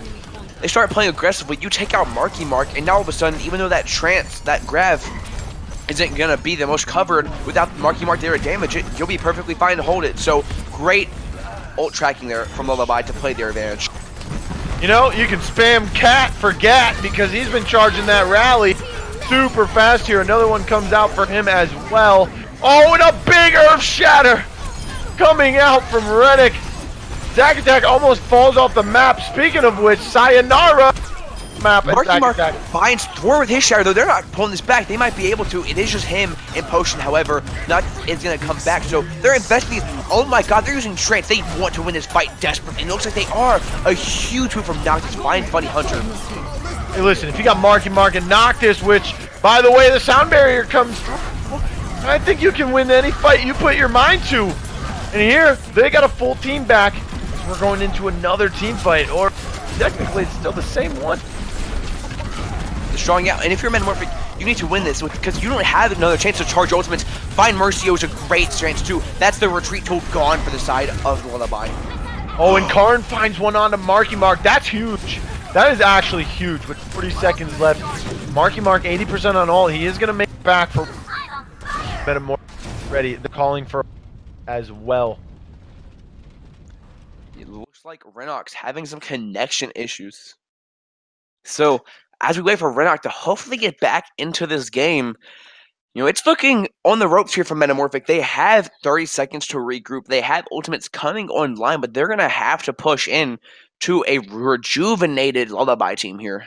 Yeah, not only that, Marky Mark, he had 80% on the Earth Shatter, almost ready to go. 40 seconds left on the clock. Metamorphic playing behind Marky Mark and Noctis. They're going to have to full retreat here and group up for an aggressive push with not a lot of time left to go. But it's not impossible. They will have Earth Shatter by the time this fight gets underway. If they can just sustain themselves long enough, they'll be able to push this one in if they can find some kills.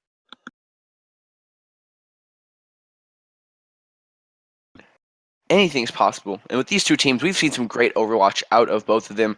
Two, really chaotic team fights here. Renok is back, so we should be heading here pretty soon.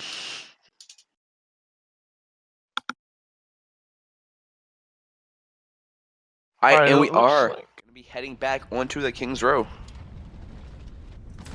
30 seconds remaining. Renok there had to lose all of his ult charge because that unfortunate DC, but won't really matter too much. The ultimate economy is still really favoring Lullaby here. Sayonara and Marky Mark are going to have their two big take ultimates to help them out through this.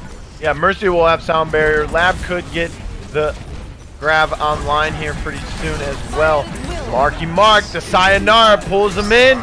Transcendence gets popped by Fallen, so you did force that out. Mark does have room. He will use the Earth Shatter. Doesn't find much value from it, and you needed that as a Diva mech comes through. Doesn't find anyone, and a huge grab, Setka! This is huge, although no kills come through because Fallen pops the Transcendence. And Renok dies mid-cast on his Shatter too, so even though he charged it insanely fast, and not gonna matter, huge beat from Noctis gonna keep everyone alive from Metamorphic here. Marky Mark's back, comes back with a passion too, gonna find Buddy Hunter. Metamorphic has a good chance to actually take momentum and fully capture King's Row. Oh my goodness, that was Lullaby's fight to win!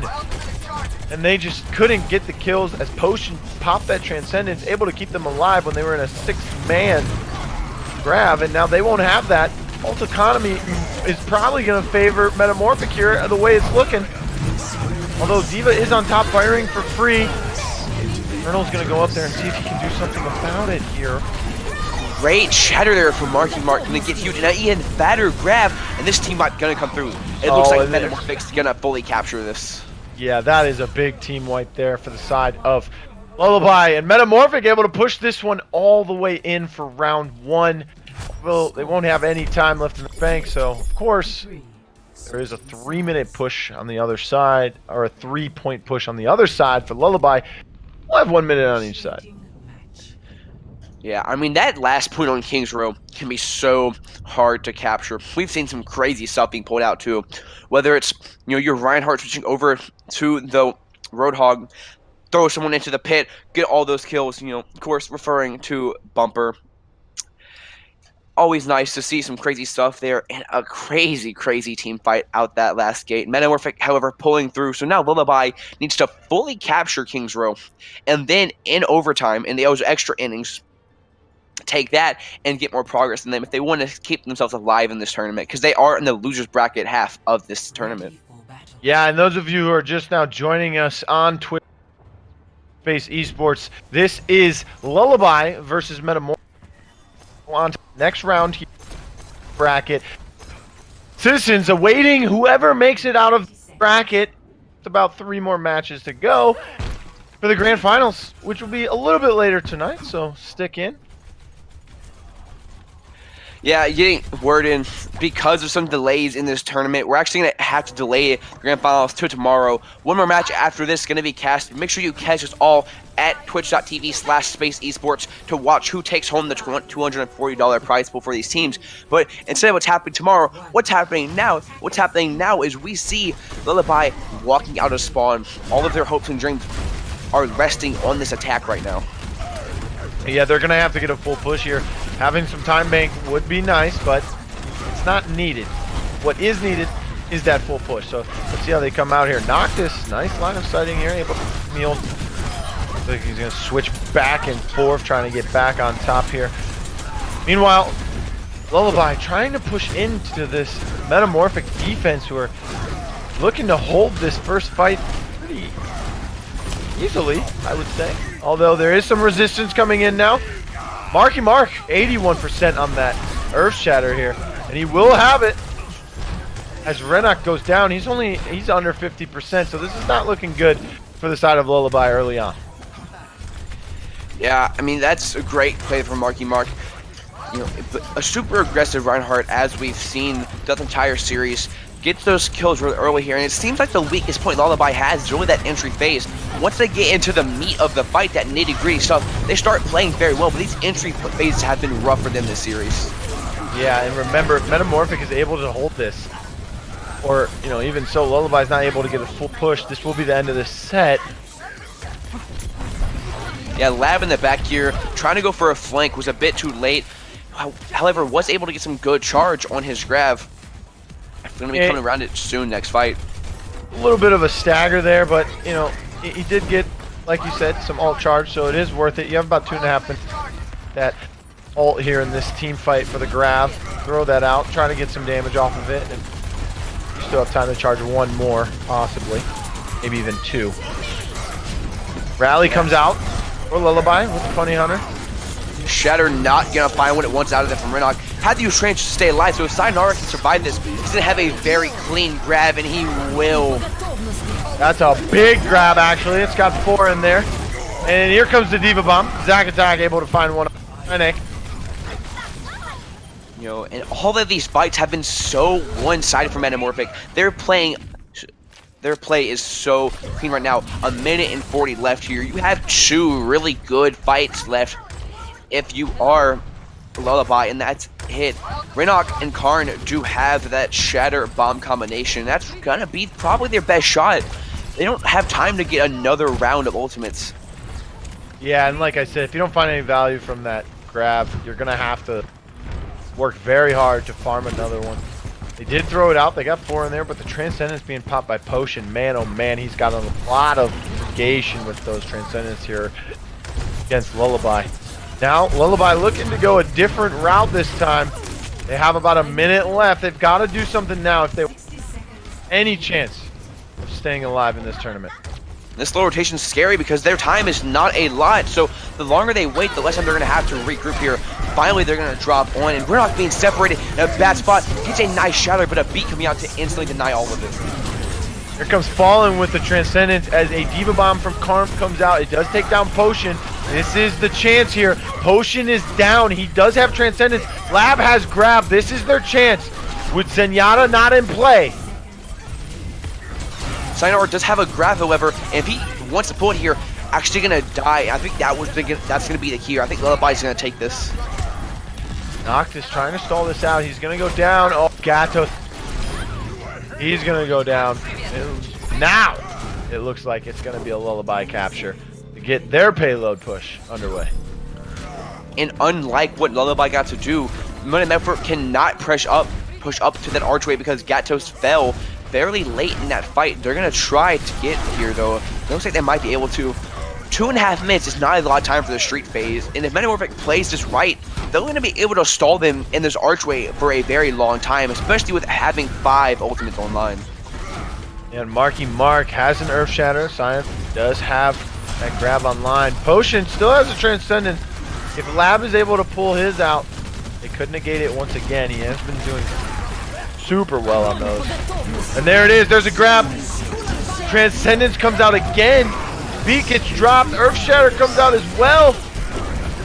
Oh, Diva Bomb comes out, but nobody goes down to it. A lot of ultimates getting out of negation. Beat gets dropped by Noctis. This could be trouble with the extra health there. Yeah, we're not gonna fall. So again, got that main tank there to eat all of that space. Since Sayonara on that Zarya doing so much damage, and Lullaby has to retreat, and now 1.5 minutes left. Very similar scenario from them, but unlike last time where they have that point to play around, they had to stick onto this payload to get through. Much harder as an attacker to get those clutch team fights out of. Yeah, here comes another Diva Bomb. Marky Mark with another decent shatter out of him. Been getting a lot of value out of their ult. Speaking of which, the entire Metamorphic team, they're so concise with their ultimates. They know they're so what's the word? Clean. Lack of Yeah, they're very clean, just like that 3K Fallen gets at the end there to clean this up. So now heading through, minute left on the brink. If Lullaby lose this next fight, they're out of this game, out of this match, and out of this tournament. Although they're looking very good to do so, they're going to have a lot of ultimates to use, and it's really just up to Potion and Sayonara with the Transcendence and Graviton Surge respectively to win this for them. Yeah, they're very precise because they know exactly when they want to. They capitalize about 75% of the time. Here comes another Transcendence from Potion. All that damage will get just thrown in the garbage, and they get a big one of themselves. 5 people in there, but Fallen this time with the Transcendence to negate it. And they're inching closer and closer to this checkpoint. 8 seconds remaining. Overtime's going to start here really shortly, but it doesn't matter because Lullaby is going to survive just a teeny bit longer here on King's Row. Not only that, but they're going to do it with ultimates in their bank. A great economy play there. It can be scary as a team to know that you're on your last life and to try and invest everything in to guarantee it. But Lullaby playing safe. They're not scared right now. 3 ultimates in their bank to keep this momentum going. 1 minute left here. Really one good fight that they have. And if they lose it, it could be out. Yeah, about a minute left, as you said. Marky Mark pushing up. Boys Morphic now. Look, try and hold this one. They're going to back up a little bit. They don't want to risk anything. They know if they can win this team and D.Va Bomb coming out early, trying to see what it finds. Not going to find much. And Zack Attack using his response. A big shatter almost finds deadly consequences onto Raynock there. And Schultz not going to find a lot except time out of the bank. And that shatters huge 3-man down from Raynock. Oh, Marky Mark just got smacked off the map. Fallen able to demech Zack Attack as well. I think Marky Mark tried to get that Earth Shatter out onto Rennick. Try and drop that shield and get a lot of damage out with that D.Va Bomb that came through for Zack Attack. Unfortunately, it didn't work. Sound Barrier was also dropped by Mercio, so. Yeah, I mean, these fights, this is so even. Huge grab! That's a 6-man! Yeah, but even huger potion gonna come in with the trance. Amazing grab. We're not falls before the trance can heal. No main takes left alive, but it looks like it might be going in favor of Metamorphic here. Yeah, no grabs really finding any value here. Game, especially with potion and Fallen playing so greatly, holding those. Just know that they need those for the grabs. The grabs have been pulling in a lot of good amount of people too. So. Raynock comes back as the Hammond gonna find Saynar. Marky Mark goes respawn with back with the Rhino here. Close from their shatter as well. This is not over yet. Zack Attack using that D.Va Bomb, still off the point, but a huge graviton surge finds everyone left alive. Oh, but they just cannot figure out how to get people to fall. As Rennick is still alive on this objective, one has to pop the Transcendence. Big Earth Shatter comes through. They don't have Transcendence now, so now's the time. Doom comes out from the side of Funny Hunter. Rennick still pounding away, puts the mines down now, and Sayonara's looking to try and hold this. The payload almost sneaks it in there. Hammond finds another kill, but Potion and Sayonara say no way, as Overtime clicks away, and Mercio can't touch. Metamorphic stunning Lullaby and taking them 2-0 here in the losers bracket, the lower end of the bracket. So they'll be going on to the next round. Lullaby will be going to bed. Yeah, so great play from Lullaby throughout this tournament, and it didn't come to their favor, but so amazing Overwatch we've seen out of all of these teams. Metamorphic now heading to the next game on losers, going to be going up against 666 Legend. That will be our last game of the night. So make sure after you're done watching the Metamorphic v 666 Legend, you come back tomorrow to see our losers final and then our grand final of this entire tournament, the great climax that is going to be this base Overwatch tournament. Yeah, I'm so excited. I mean, Goon Citizen really fun to watch, but I'll tell you who's been even more entertaining. It's 666 Legends, and they're coming up next, as you said, against Metal. And TRBot, they run a couple, funky things. So we're gonna take a small, tiny, quick break here as we set up the next match for you. Until then, stick around. Hi, welcome back. This will be our final match of the set today. It is 666 Legends versus Metamorphic, and it's going to be an exciting one if we see some exciting picks come from 666 Legends once again. It is a round 7 matchup in the lower end of the bracket, so we will be going to Oasis to start this off, and let's jump right into the game. Setka, what are you looking forward to here? Looking forward to a lot of exciting Overwatch as we decide who's going to go to our losers final. And something to note on the side of 666 Legend, who are in the blue, there is a name with some Chinese characters on it, and ran through Google Translate, it means training range robot. So TR bot is what he shall be dubbed. So anyone watching don't know what that means. We don't know either, but that's our best guess. Just throwing this one out there as well. TSL Jenna over there also said that they make good sushi. So, you know, anytime you want to come over and make me some sushi, be much appreciated.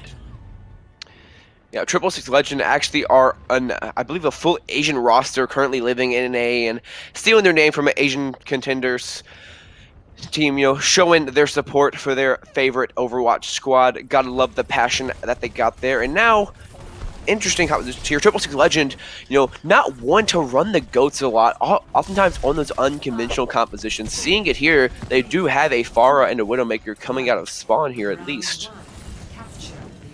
Yeah, and instead of a third tank for the side of Metamorphic, we do see a Sombra come out from Sayonara, so this would be interesting as well.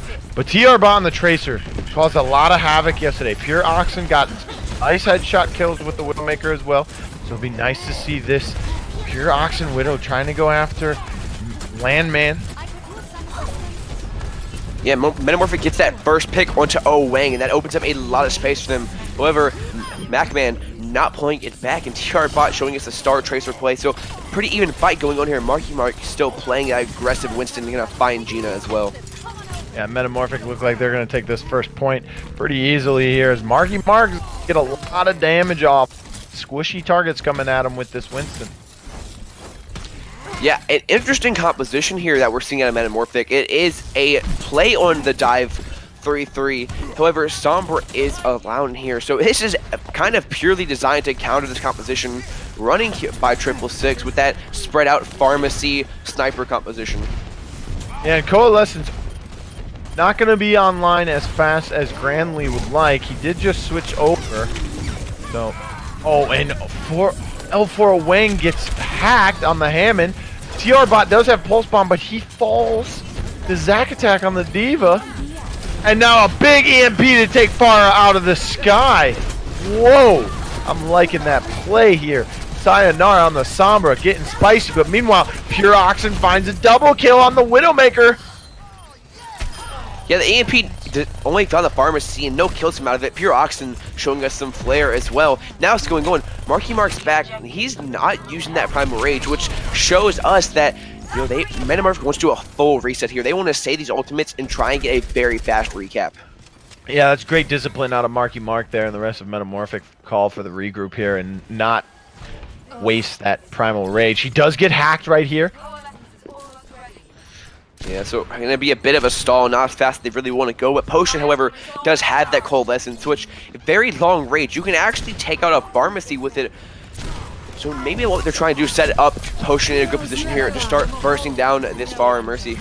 Oh, and Winston gets hacked again. Barrage comes out. They're able to kill Marky Mark. He was hacked, so he couldn't put up the shield. Couldn't jump out. Couldn't pop the Primal Rage for the extra health boost as well. Pure Oxen finds another kill on Zac Attack, who was outside of his mech. Sayonara, though, does find Pure Oxen on the backside. So, Metamorphic does have a few kills here. They are able to push in. It's interesting. TR Bot will have EMP, but Wang gets hacked again by Sayonara. Noctis, big EMP, grabs 5 of them in this. Sayonara goes down, so they won't be able to use that EMP on their side for Metamorphic. Yeah, even still though, they have tanks and Gadget's on this break. Finding these kills, Marky Mark especially in the face right now, pulling this back. Metamorphic might be able to take this despite being at ultimate and player disadvantage. Yeah, but Wang won't give this up. He comes back in on the Hammond, able to get some damage off onto Marky Mark. He still has that Primal Rage if he needs it. Big EMP from Sayonara. And drawing this out now, this is an amazing stall we've seen out of TLs, yeah, 666 here. Getting 80% out of a fight that was lost a very long time ago, and now these stagger kills coming through. Metamorphic wants to get all these kills possible because every single one of those adds percentage, but Marky Mark gets too aggressive. His hubris is going to get paid for, going to knock down, so now 666 has a great opportunity here to push in at a numbers advantage. Yeah, and this is once again just great discipline from Marky Mark. He still has that Primal Rage. Waiting to use that for the right opportunity. Doesn't look like he's going to pop it here anytime soon, unless, of course, they lose the objective. And TSL look like they're going to take this one back. Gatos is still behind them. They still don't recognize. Now Grandly does. And they're going to be able to focus him down as that's a team wipe. So they're going to, Metamorphic's going to look to regroup here for one more fight. 95% in favor of Metamorphic, but 83% in climbing is TSL. Yeah, really one last good fight here, both these teams. But the key factor is that TR-Bot has that EMP online, which it disables all of your abilities, including your ultimates if you have them online. Devastating for a team. Without Sayonara close to his, that's going to be a great key here for 666. Yeah, now overtime starts to tick away as TSL is trying to capture this point. Zack Attack falling deathly low. He's going to get demeched here. Landman does find one. Barrage coming out from him. He finds Noctis. Marky Mark did use the Primal Rage there, Secta, so they don't have that in the pocket anymore. Yeah, they're going back and forth, and TR-Bot actually got stunned out of his EMP, so no longer there. Sayonara himself coming up to 80%, so gonna have that here very soon. TR-Bot's hacked, can't escape. Gonna fall so low, and just, EMP again, finally gonna fall. Now it's up to Glinda here to try and get this res off in the middle of this fight, but so many people around him. Metamorphic gets the switch, and now they're at 90% themselves. They're looking to take this point right here, right now. Oh, Jenna died, and he couldn't get the revive off because he got hacked by Sayonara. Great hack there. Great recognition to know that he probably has the revive. You got to take care of it. Marky Mark and Gatos clean up on the back end as they're going to capture this point here. Yeah, Metamorphic getting that first point, 99-99 to the nail. This map looking out to be. We head over to Oasis, and you know, there's two different maps that show two different styles, and we are heading on to University, and this is going to heavily favor Metamorphic because we've seen them run a very sturdy and very passable Reinhardt 3-3 versus 666. That's probably their biggest weakness, is that Reinhardt play. So this, you know, gonna be looking good if you're Metamorphic, but maybe 666 can pull a fast one at all of us and take this back with their unconventional ways. Yeah, and I really like watching them. It may be unconventional, it may not win all. It is surely entertaining to watch. Yeah, the Chengdu Hunters of this space tournament right now deciding they're going to play their own style and making it work so far. Definitely gone very, very deep in this tournament without it. And now, this Reinhardt 3-3 maybe not be the best as Mac and Man finds Noctis. So we're going to see them push back, and Marky Mark's going to go over to that Winston to provide a bit more distance. Oh, and they are full retreating in the spawn sector. Metamorphic got caught off by surprise here. Yeah, and you know, maybe not their fault, but expecting them to run a pharmacy on this point, very, very unusual, almost unheard of, in fact. Now, pushing in with this Winston, hopefully Metamorphic can find a bit more success on this next push here. Yeah, and it looks like they will with the Winston. Marky Mark playing that Winston pretty well here in the last.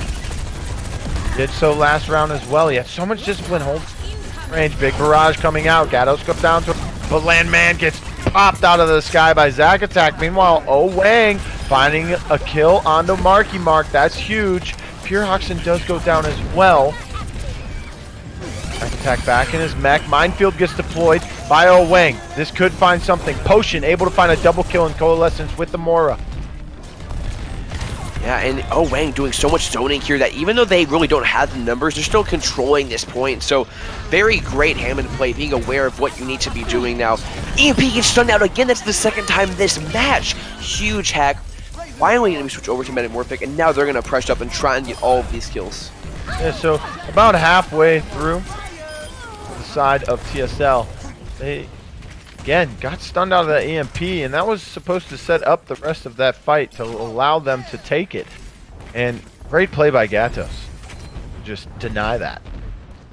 Yeah, and now TR-Bot switching off to a Tracer, so maybe running the same thing. I got a bit lost track there, but Sayonara has the EMP, and you can really ground this pharmacy here, take a lot of control. Oh, they have a lot of ults as EMP gets popped.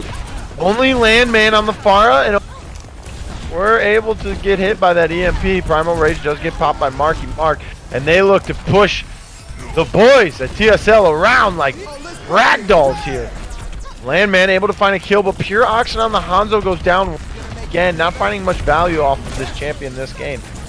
And that's the second time we've seen EMP invested and no kills follow up, so definitely a set strategy that they're trying to run to beat TL6 and not working as they dominantly right back this board, getting that capture, so only 57% built for Metamorphic there. Yeah, that was a big team kill by TSL. Landman was able to find a triple kill. A Wang on the Hammond was able to find a double kill. Purox and able to pick someone up, showing me that it's not completely valueless. So. Now Nice that rally play. popping out, yeah, you're using that just for the pre-armor because there really is no melee fight you can really abuse that rally speed boost with. Oh, and a nice Dragon Strike coming out. Does put a lot of damage onto some players. Yeah, it really zones them off there. They find Grandoli. That's a lot of their point presence completely gone. Teosamak going to trade his life with Godwitz as well, so becoming a bit in favor of Metamorphic. Sayonara has the EMP coming up too here, so looking good for them. Oh, and they took out the only tank for the side of TSL, so this is looking good. They didn't have to use for that. Marky Mark is going to have his Primal Rage starting in this next fight here. Yeah, and the key factors are that they won that without investing that EMP or that Primal, so they're going to have this with them to try and get this out. 90% too, so if they lose this fight, it could be lights out for this map. Yeah.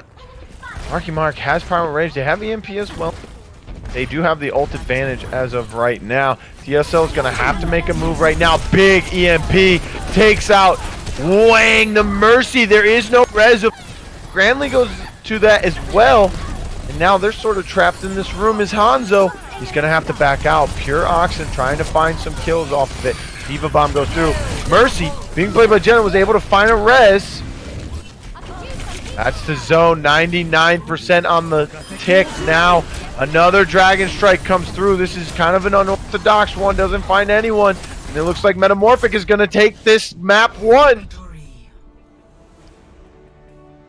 Yeah, great play there, and you can definitely tell that Metamorphic, has done their research, has done their footage, because they're playing this strategy, and it is dead set to absolutely counter what Triple Six is running. This is not typical to run a Winston with a Mora and a Sombra, but it really counters this spread out style that Triple Six is running. So great job there, doing their research for Metamorphic. Yeah, and again, 666 doesn't really run the 3-3. They run some unconventional things, but they're doing it fairly well. Not as well as they probably would hope because they're not winning the map, but they are kind of disrupting Metamorphic at the same time, and they kind of catch them off guard a couple times. They're able to cap the point. It's just really their end game here. They start off really well, both maps there, or both rounds of the Oasis. And once they get pretty far into the percentage of the capturing that point and winning the game, they lose a team fight, and then after that it's all downhill from there. So if they can pick it up and keep the same momentum from the start of a match in towards the end of a round or the end of a match, they may be able to find some success and win some maps here. Yeah, going to be heading to see whether or not we go to Rialto or Horizon Lunar Colony out 666. And they're probably going to end up heading to the moon on Horizon because Rialto is such a strong GOATS map. Yeah, and you don't want to get locked into a GOATS map, especially a strong one like Rialto, when you don't really run the GOATS that much. And when you do, you're not as successful as you are strats. And looks like I was right. Everyone get in the spaceship. We are heading to the moon. Horizon Lunar Colony.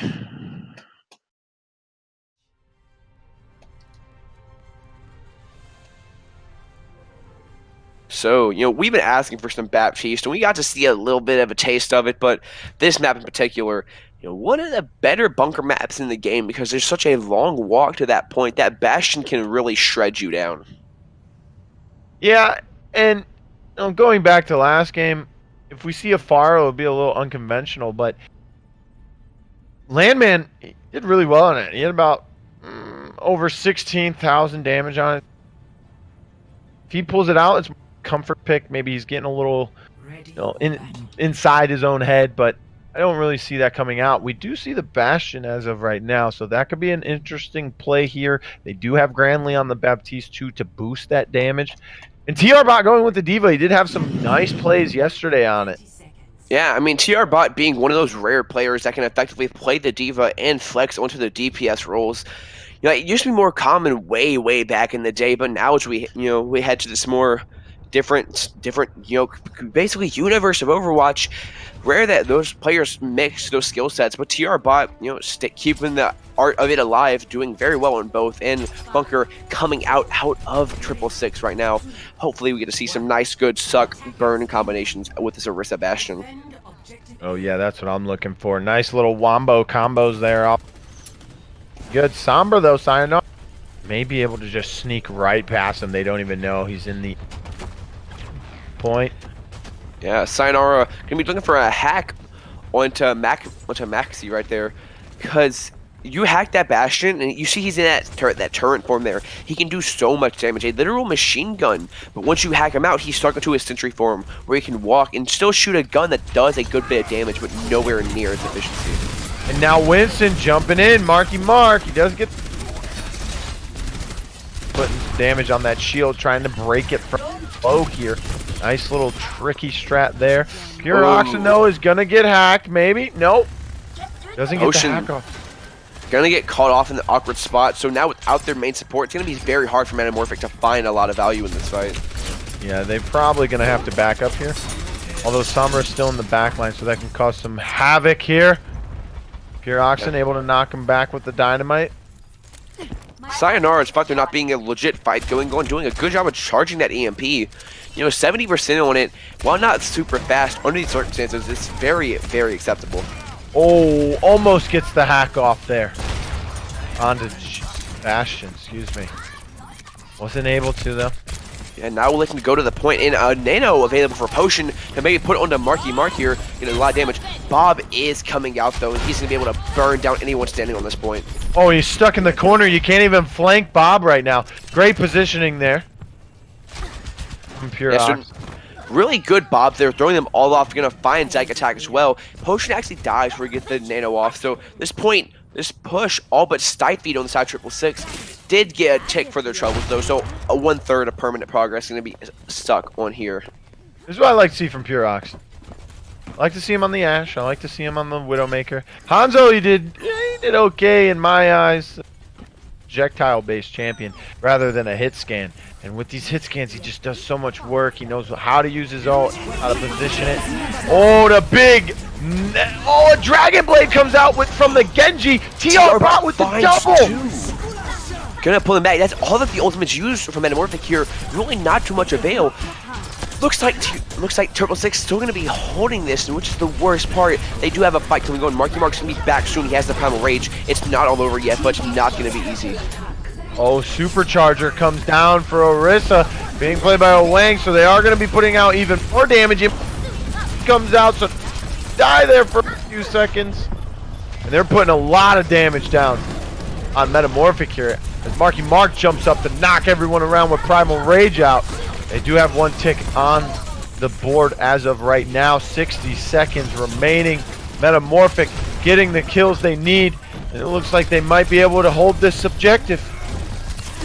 Yeah, a really sharp fight. They managed to get through. They also have a Nano Blade at their disposal. You really don't want to use that, because that gives you a tool to get that double cap in. Don't have a large time bank, want to fix that out. So these side kills coming through. It looks like Metamorphic will indeed get this capture here. That was great recognition to switch to the Genji. You tried the Sombra, you tried to get the hack on the Bastion. Wasn't really working out. You weren't able to even get close to it. There was one instant they could have gotten the hack off, but it got blocked because Ashe recognized. Here comes the Dragon Blade out again. Fortify comes out from a Wang. Diva Bomb finds Marky Mark. Amplification comes out. That damage going to be boosted. Oh, and a hack goes on to Diva. Yeah, I was questioning 666's decision here to run this bunker and not only switch to a break to deny that Nano Blade, but excellent awareness of it, played around it perfectly. They sent Wang out there as a sort of fodder, keep him alive very well, and this is a Diva Bomb on top of him to zone them off, end up finding Marky Mark. So beautiful, beautiful plays. We probably see them go back into spawn and switch, though as I say that, looks like Wang staying on this Orisa. However, Marky Mark finally conceding up to Winston territory, going to the Reinhardt. Sayonara has the EMP though, so there's still a great chance here for Metamorphic to get a good time bank. Yeah, I don't see Wang switching until after they use the Supercharger, if he is going to change at all. EMP does come out. He gets 4 of them when Pure Oxen has Bob available if he needs to. We've seen him use it in the last point fight. Here it comes. It's coming out. He puts it up against the... Again, what a position. Oh, Yeah. Wang goes down. Bob coming out there doing a lot of things, and now it's coming through. And I really want to highlight Landmac playing that Far for 666. You know, Far is one of those characters that's kind of thrown under the bus for not requiring a lot of skill because her rockets are in splash damage, but Landmac just finds so much value out of it. It's really impressive, and it can show you that holding on to that pocket pick to have that super niche character can really pay off because teams aren't used to playing around such skilled farmers that catch them off guard, doing a lot to help 666's run in this tournament. Now Pure Oxen onto a Trademark Widowmaker now. Switching back to a dive composition Metamorphic is to try and deal with this. It's going to be hard. There's a lot of point control here for 666 just with their damage alone. Yeah, but with Moira and Sombra and Lucio on the opponent's side for ESL, you could see the boy Pure Oxen get some nice shots off. They have Supercharger and Damage Amp from Tease, so they do have a lot of damage coming out. Diva Bomb comes out. Rally comes out from Gatos. He saved the day a few times with stuns here. Looks like Wang's going to go down. Back attacking Gatos, trying to capture this point here. Barrage comes out. Gets stunned out of it. Yeah, this stall is great though, despite losing this fight so heavily. Just now, point progress coming through. Now, Wang's back on this Hammond, trying to get the stall in. Pure Oxen's going to be boosted by Gino on this Mercy, so it's not over yet, though unlikely. Oh, big EMP. Doesn't find anyone, however. Marky Mark in primal range. They have a Mei as well, and it looks like they're going to cap this one, as Granley couldn't get there fast enough on the Lucio. Yeah, minute and 27 seconds, I believe. Great, 20 seconds on the dot, so a bit off there still. Any time bank better than no time bank here. Metamorphic in a fairly alright spot, but Horizon Lunar Colony is one of those maps where it's getting that double cap in where you have so much momentum off your first push that you get to go into that second one and get it almost for free. It's so easy to do here because that long walk in between, even for the defenders, it takes a while to get back to that point. So if you can get a very dominant team fight, it's not rare to see like 6-minute time banks here. So 666 Legend running this wacky kind of composition with this pharmacy, going to be favored on the offense, might be looking for something like that. Yeah, and I'll tell you one thing. Before that last team fight even came underway, while Metamorphic was kind of regrouping in their spawn, towards the end of that second to last team fight, Jenna had revived Wang on the Orisa, knowing that he had the supercharger, but I don't feel like he needed to use it. He could have used it towards this next team fight. It does have a long cooldown. And knowing he had that supercharge, he brought him back to life, knowing, he doesn't want to die, doesn't need him to try and spawn again on that champ. If he is going to, he needs to be able to switch to Hammond to come out and contest, but I don't think the revive right there was needed. He could have respawned. They won that team fight. There's small things coming into play. Yeah, and the small things can really add up. And speaking of not small things right now, Metamorphic running this super aggressive positioning. I like it though. Try and catch them off guard for this. They can give up the space, but unfortunately, 666 Legend ran to the wrong side of this. However, a good hack on the TR bot now. That Tracer gonna collapse on. So these two early kills coming great for Metamorphic. Oh, but Wang got on point, and now he retreats so they can put some damage out. Oh, big right there. Yeah, great resurrection here. So despite all those kills coming through, 666 Legend has an instant reset. Now they get to push in. Still a minute gone from that time bank, so just that much closer to trying to hold this for Metamorphic. And TR Bot doing a lot on this Tracer. He's disrupting the backline. You did see him play it on defense there for a little bit. He did end up switching once point A was taken. Oh, this is very aggressive by the side of Metamorphic. And aggressive, unusual here. An attack Bastion. That's right. Your eyes do not deceive you. Pure Oxen just going to be shredding down this team. Undimensional. I believe this is called the Moving Fortress. With the attack, a bunker, and now a blade from TLC Mac. gonna start burning down this Metamorphic squad. Yeah, and Landman on some of the champions we don't see here. He finds a double kill. Pure Oxen gets the D-Mech off as well. Metamorphic look to be falling here one by one, and Pure Oxen on the offensive fashion looks to get inside and set up. TLC Mac though gonna die, so that's gonna deny that double cap potential. Oh, he will get res, so slight window here. You know, Pure Oxen gonna have that tank configuration with the damages from Gina as well. There could be a very nice time bank here for 666 as they push into this, unless Sayonara can shut that down with his electromagnetic pulse on Sombra. They have a lot of damage amplification here. They have a lot of damage amps, a lot of damage boosts coming out. If Orisa can get the supercharge online, Baptiste is close to his only should. Oh, Genji gets hacked, but Immortality Field goes up, keeps everyone alive for the time being. Gato's able to take that down. Valkyrie did get popped by Jenna, so she can stay alive and give it. Oh, Gatos falls very low. Actually going to end up falling himself, but that time is related. Now EMP is available for Sayonara. It's going to find 5 members. That's exactly what you need, but is the follow-up there for Metamorph? As soon as this EMP goes away, they're going to pop Supercharger right there. They're all in it. Dragon Blade comes out, and he finds one on his back. It's Grandly and Jenna and Landman. Oh, man. 2 in the Dragon Blade, and everyone else is picking up kills. TR-Bot with a double kill right there. He still has his ultimate as well for another damage boost. Looks like they're going to pop that right now. They're looking to end this round. Pure still had to take configuration as well, so a lot of stuff here going to be hard to solve this out for Metamorph. Oh, that's going to be it. That's going to be it. All they need to do is take care of Zack Attack. Doing a good job of staying alive, though. That is a hefty, hefty time bank right there. Almost 5 minutes for 666. So, Metamorphic not out of this map yet, but going to have to pull the double ace out of their sleeve if they want to take this and end this series right here instead of going to that 3rd map. Initiating match.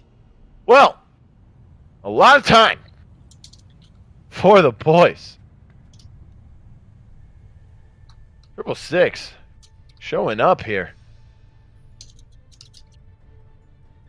Yeah, I mean, interesting stuff. Running that Moving Fortress, it's one of the newer compositions kind of showing up every now and then, even seen a little bit on the Overwatch League stage. So, you know, Bastion for a long time was one of the worst characters in the game, and now making a resurgence with the advent of Baptiste. So, always nice to see characters rise out of the leagues of F tier and come to the niche meta.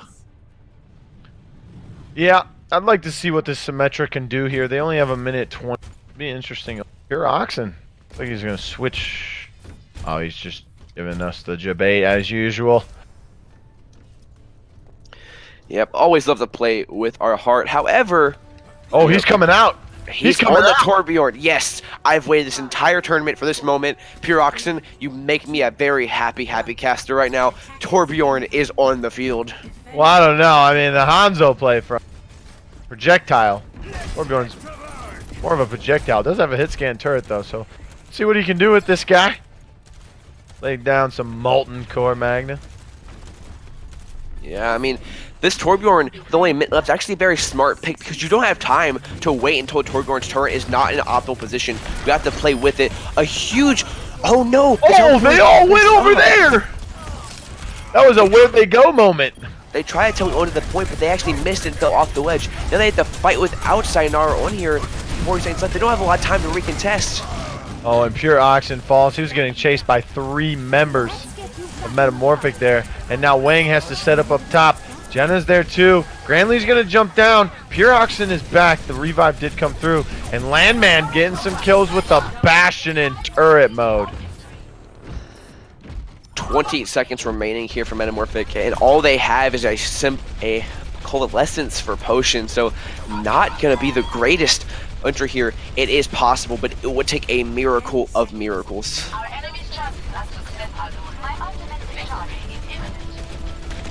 Blocking some of that damage from Marky Mark so that he can try and get his team in there. Here comes Coalescence out from Potion. TR-Bot does have self-destruct. They're going to use it. Oh, and Landman finds Zack Attack in the tank configuration. And he's looking for more as he gets taken out now. Bastion now sitting on the point, actually gonna fall. Metamorphic has a slight opening here. Gather's gonna die to Torgon's Molten Core now. And as I say that, it's all taken away. Metamorphic not gonna even find a single tick. Oh, and Damage Amp comes out. Now Supercharger goes out. That's good. Discipline right there. Once one of the damage boosts go down, you pop a second one. Basically get damage boost for even longer there. Score 2-2. Yeah, and so now with this, Metamorphic has no chance to win this map. However, they can fight for the draw. Initiating. Yeah, And they doing can. so- Go ahead, Setka. You break it down, brother. Break it down. Break it down. Tell us. Doing so, if they get this draw here on Horizon, we're gonna have to go to either Paris or Kings Row, decide that, which would give them match point regardless. So, still draw, 4 minutes 49 seconds. Horizon Lunar Colony, point A. Not the most likely things to be said in a sentence together. So we can try. It would be the most Hail Mary impressive defense of my life to see out of Metamorphic. Oh, man. I was just going to say it's going to be a tough defense, but okay. Yours sounds better. We'll go with that.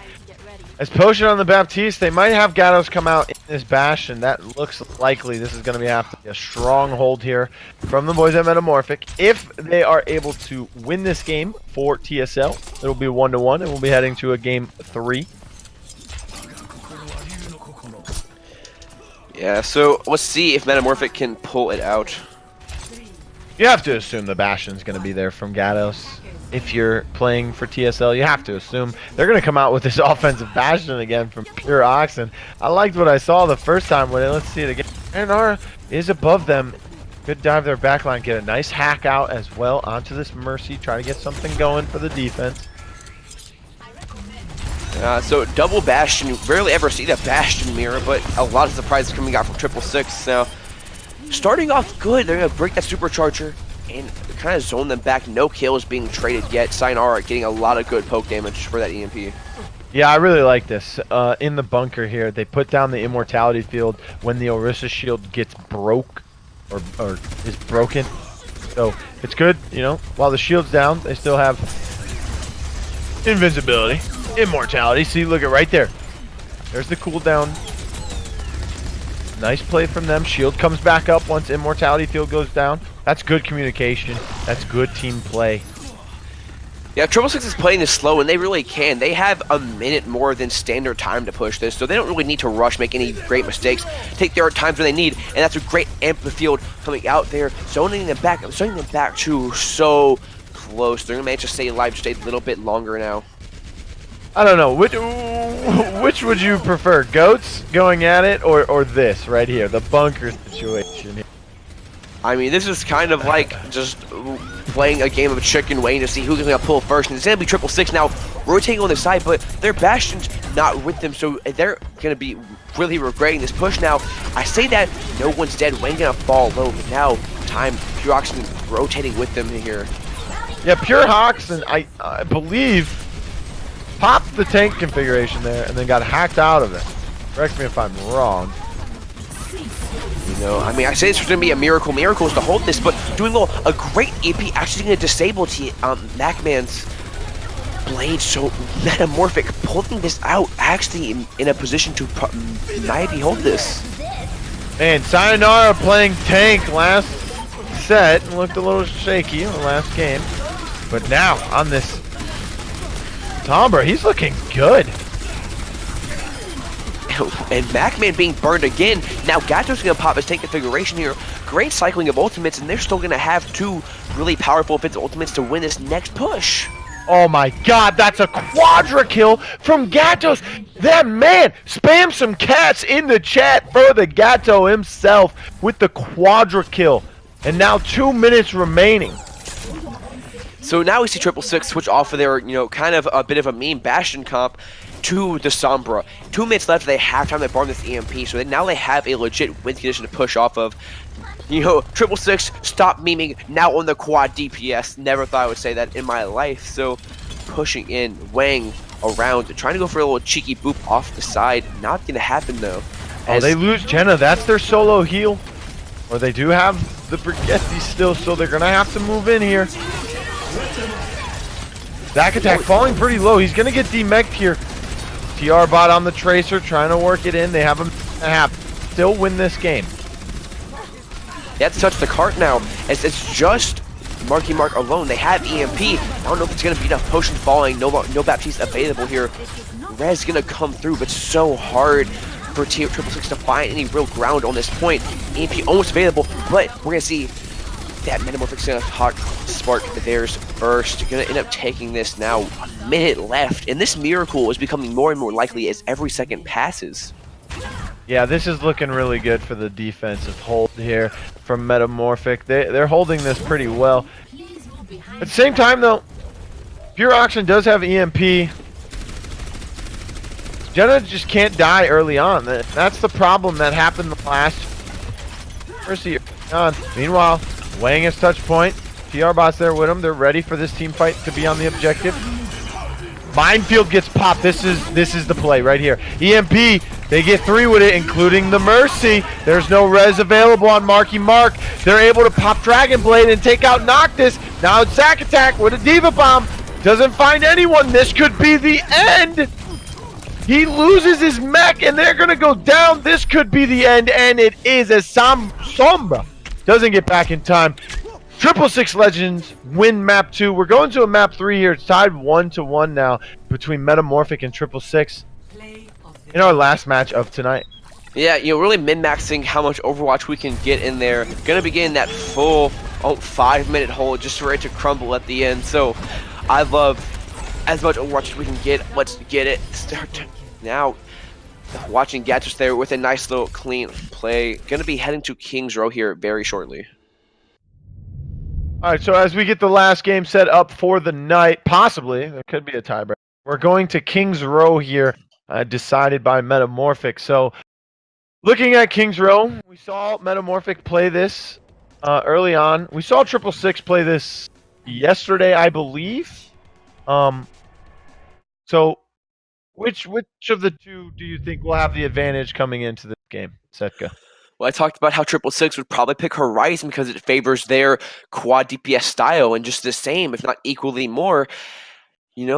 This King's Row is one of the best GOATS map in the game, and Metamorphics has such a solid GOATS team. So from that, I definitely have to say it's going to favor Metamorphic here. And it looks like we do have a sub coming in. We're going to get that set up. Gramley, for the side of 666 Legends, will be leaving. And in comes Byolsi. Byolsi actually was in the lineup yesterday when we saw face Citizens. So, a little familiarity for us. Keep in mind that everything is riding on this game right now. So, because this is loser's bracket. So if you lose, you're out of this tournament, and you need to win this, go on to that loser's final, have a chance at getting that nice sweet prize pool. So a lot of stuff is riding on these teams to win this here. You can definitely tell the emotions rising. We're going late into the night right now, and these teams still putting everything they can into it. All right, well, here we go on King's Row. This is map game 3 of our final set of today's Overwatch tournament, brought to you by Space Esports. Tomorrow, losers lower end bracket finals, as well as the grand finals of them all. Make sure you tune in right here at twitch.tv/Space Esports to catch all of the action. Yeah, it might be some configuration with that, but make sure you're following Space on Twitter or in their Discord to find out where exactly it's going to be played at. Could be on the Twitch or on the YouTube. We have to figure that out at a later time. So make sure you're following us on our social medias to stay updated. Now, heading on to this attack. All right, it is the Norfolk starting first on the offensive here. You see Sayonara and Gatos on the snipers. Not going to be staying on those. Going to go for a little cheeky spawn play here. Put the Baptiste field down out of line of sight from the enemy team. They're going to hold all they want to try and find one good pick. And Pure Oxen making me, again, very happy. See the Torbjorn out in full swing. I want to see him on the Widow here, man. He has so much success on that. Byolsi coming in. He was the Zen player. And saves. So let's see what he can do here. He did sub in for Granley. Or vice versa, actually. I think Granley would be the sub for him. Yeah, and so now we see Potion on this Mora instead of the Zenyatta. That's because you really want to have that burst damage Mora can provide to deal with Man's Pharah. Doing a good job now, Metamorphic having to hold this point, but they're not in swing distance at anyone to get real damage going. Yeah, that was a good group grab there by the Orisa. Not much damage falling into him, though. Bielsi sitting up here. Pure Oxen on the Torbjorn. Big barrage comes out of Landman. Doesn't find success on it. Coalescence right through the hallway. This could be good for Metamorphic. Marky Mark. Getting a nice shielding off there. Yeah, great damage so far. Metamorphic Knight dropping a single member as it's going. Wang in danger of falling as well. With that tank gone, it could be very hard to retake this. Yeah, and TR-Bot doing everything that he can. He has them with Jenna. Valkyrie gets popped so that she can stay in the air, but this looks like it's going to be a capture by the boys of Metamorphic. Yeah, great time there, but despite this, 666 managed to farm a lot of ultimates, so they might be in a decent position to get a good hold. 5 minutes on the time bank is a lot, and there is so many ultimates online for Metamorphic to be used here. Oh, if they can get a nice pick on a Landman here, that'll be nice. Mercy was killed early on there. Rather late in the capture portion, but early on in this payload push here. So if they're able to find a nice pick onto this Pharah before the Mercy can get back there, that could be trouble for TSL. And I really like what Metamorphic's doing here. Hiding in this little bookstore denies all of that damage that Landman can do. So they're going to come into this fight with full 600, 500 HP tanks that won't be able to get burned down so easily by Landman. Yeah, and Gatos has got to be the one man out there. It's okay, though. He can handle himself. TR-Bot finds one on the Gato with that self-destruct. Marky Mark blocks everything but the supercharger, and Molten Core comes out. Barrage as well. They're using a ton of ult. TSL here, and he finds a triple kill. Quadra kill for TSL. 2 of those were to the Barrage, which also helped get the DMAC. Yeah, Landman doing a lot with this Pharah, but now as we get into that, that was all the old 666 has. Now you look, Potion has that Coalescence, and normally it's a alright ultimate, but against a pharmacy it becomes a very, very good offensive tool because you can burn down this Pharah because that Coalescence reaches a lot farther than you actually think it can. Yeah, and they're going to stick with Pure Oxen on the Torbjorn here. They're still sticking with the Orisa as well. Oh. You spoke too soon there. Switching over back to the Bastion, this time on defense, so not totally unconventional, but still very much out there. Yeah, as soon as I said it, it happened. It's really because I wanted them to play Bastion instead of Torb. Sorry. Well, I'd like to see this huge shatter come out by Marky Mark. Finds 3 and 2 kills coming out of it directly as well. Gina gonna end up using the Valkyrie here, keeping everyone alive, not having to face to a res. Landman props the Barrage, not gonna find anything, only gonna find directions back to the spawn room as Metamorphic gonna start pushing this in as Wang switches over to the Hammonds to stall, gonna end up giving up his big juicy health pool to the ultimate bank of Metamorphic. Yeah, and that was a good team fight there from Metamorphic. They remained disciplined, remained calm, got a few ults out there, and forced ton of ults from the side of TSL. So they only have Transcendence and TR-Bot with the Diva mech coming into this next one. Man, Landman just sniping with this Pharah. He's finding these tight angles where he's getting damage where you don't think he really can. Actually caught Zac attack by surprise there, so bit of a soft reset for Metamorphic. But now back in full swing, awesome people are going to come in with everything they got. Want to get a very nice time make on King's Row. Yeah, they're having a tough time dealing with these goats here. Here comes the Diva mech from TR-Bot. He doesn't find one, but Zac attack on the other side found one with his. That's the Bastion. Big Marky Mark gets 2, 3 in that Earth Shatter. Sayonara cleaning up 2 of them on the Zarya. Potion now on to Mercy, and this could be a full push here for the boys of Metamorphic. TR-Bot does come in to stall it out, but he's going to get booped away. Oh, 0.85 meters, so that's not a lot of time, and Potion burning him down with this Coalescence here. These stars coming through, but also is back getting all these, getting a kill with the Doomfist. Don't know if it's going to be enough right now. Oh, you kidding me? This payload's in there. What is happening? Put this one in there. Next round. This is in there. Yeah, What I tell you? 0.001 meters remaining. Almost as physically possible as it can get. It is actually possible to get 0.00, but it requires, a precision so hard to replicate. Now we go in here, 2 minutes 40 seconds in the time for Metamorphic, looking good. Especially because King's Row being a payload map takes a long time to complete. So having 2 minutes 40 seconds is good. We've seen teams complete it with just the overtime standard of 1 minute. So if they can press their advantage properly, that could be enough. And hopefully, though, Metamorphic can get a good defense and keep them out here. They really don't be playing this. This is going to a long time, and I know I'm getting a bit tired, even though this is some amazing Overwatch. So I know for sure these players have to be getting tired, but they're still sticking it through and putting everything they got for this tournament. Well, I'm not getting tired for one, so I'm looking for a full push here, baby. I'm trying to take this one to the nitty-gritty overtime.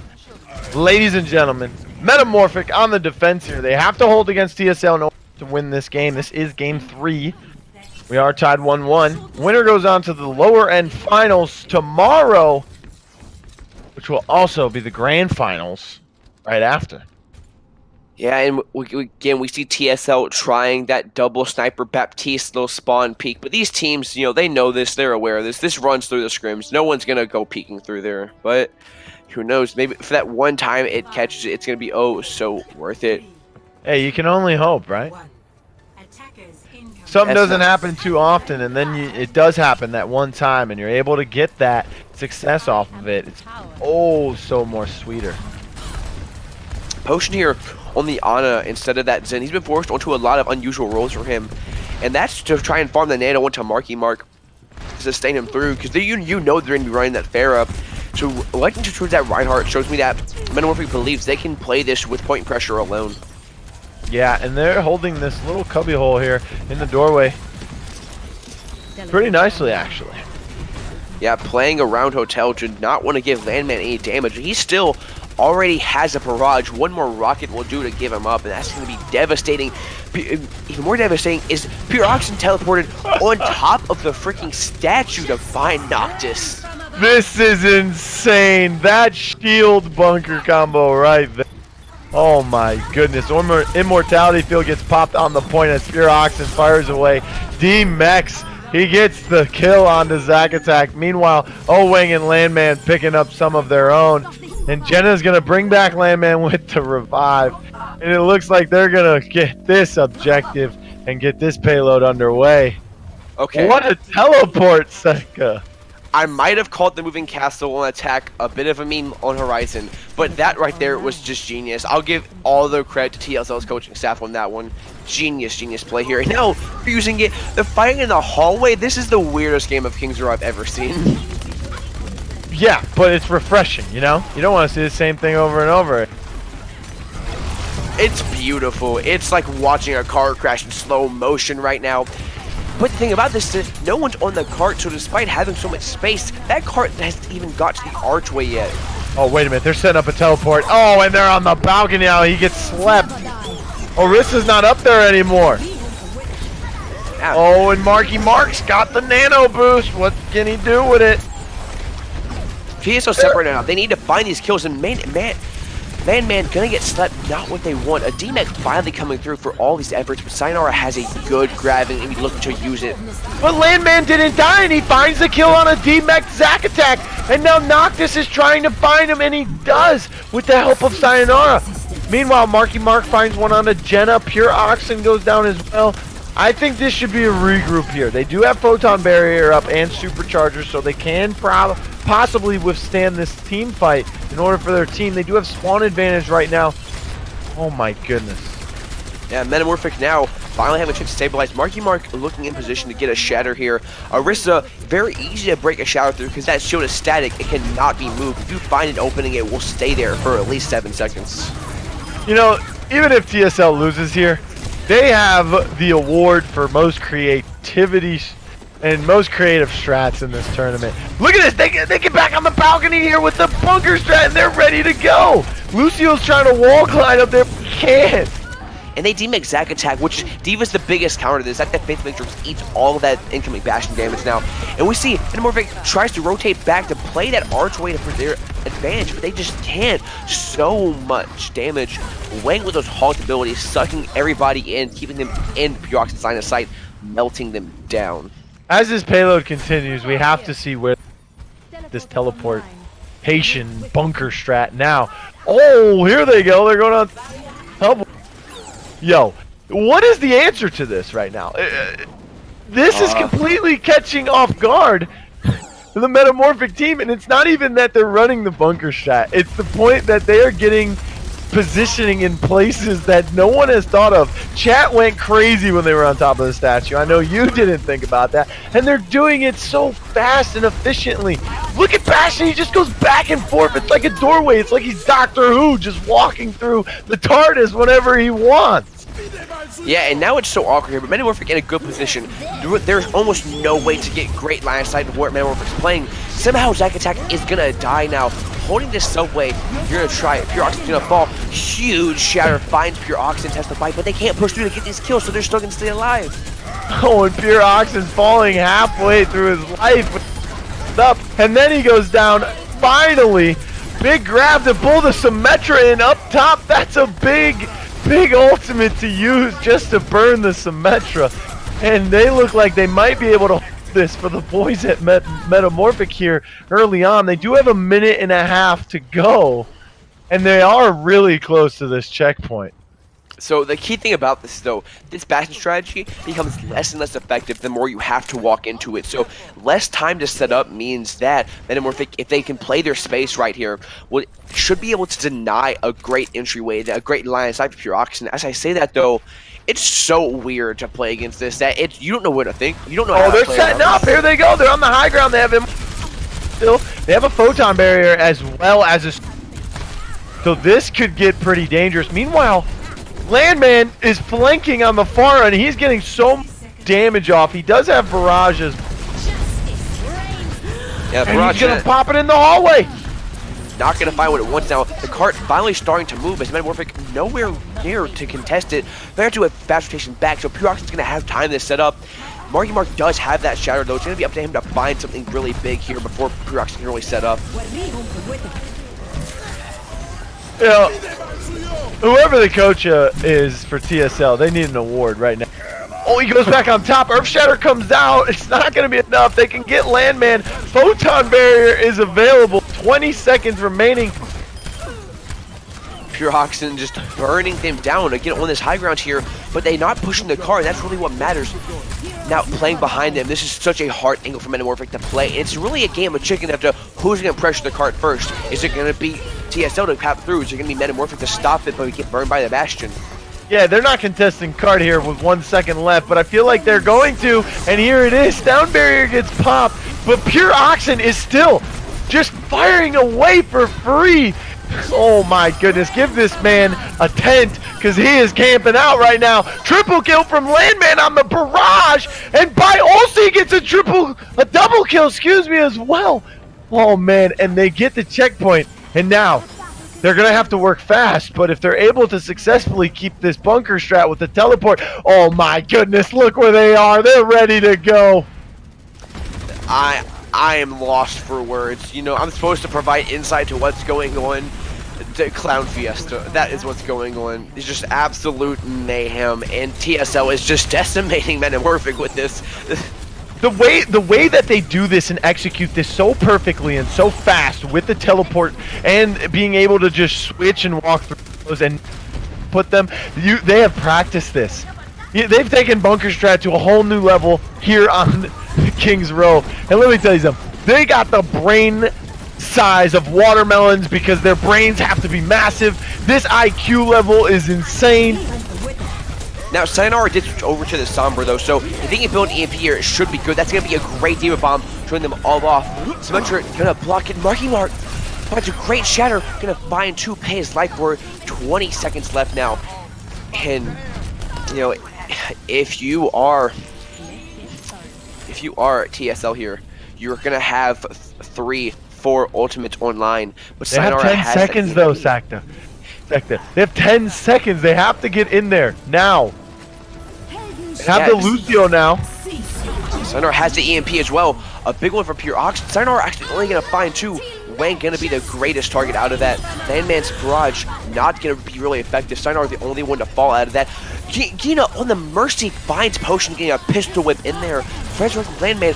Oh my god. TSL could actually do this. Yeah, they're still contesting point, and they're still staggering on both sides here. Zack Attack's pretty low. Jenna is still alive. They have to get rid of her if they want to win this. She's putting out so much support, and Sound Barrier comes out as they're able to wipe the team, and Metamorphic wins the game. You know, just absolute all of the props to TSL though, because they came out into this, you know, their goats, frankly, not the greatest, but still getting so far in a stacked tournament, running to unconventional compositions, and then showing up on King's Row with the best moving fortress I've ever seen anywhere. So just a great play from TSL. Let's talk about the winners though. Metamorphic going to be moving on to our losers final tomorrow. You know, great play out of these teams. So going to be looking forward to tomorrow for sure. What about you, Blue? What are you looking forward about tomorrow? I'm really looking forward to if Goons is able to take down Metamorphic, who, quite frankly, has had a really tough run to get to where they are right now. If Goons is able to beat them and they have to go against again, and Goons is able to win the best of the 2 of 3 there, then they're going to have to play each other once again for another grand finals, because Citizens has to lose twice in order for Goons to win the final. So I'm looking forward to it. Maybe Metamorphic can upset Goons as well. But listen, I got to go back. TSL, they tried something new, like I was talking about way earlier today. Add some spice, add some variety, add some coordination into something different other than goats. They recognize they can't run goats, so they tried something, and it was working really, really well. But towards the end, didn't prevail.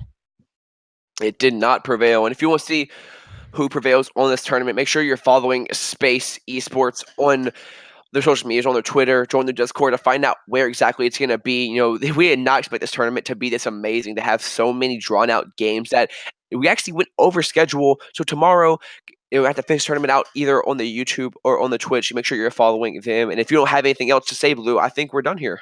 Yeah, that's about it for me. My name's Blue, and join with me is Setka. Shout out to everybody in production as well as Space Esports. I hope everyone has a great night. Get some sleep, go to school, whatever it may be that you're doing tomorrow. Make sure you do it well, and remember to keep grinding, everyone.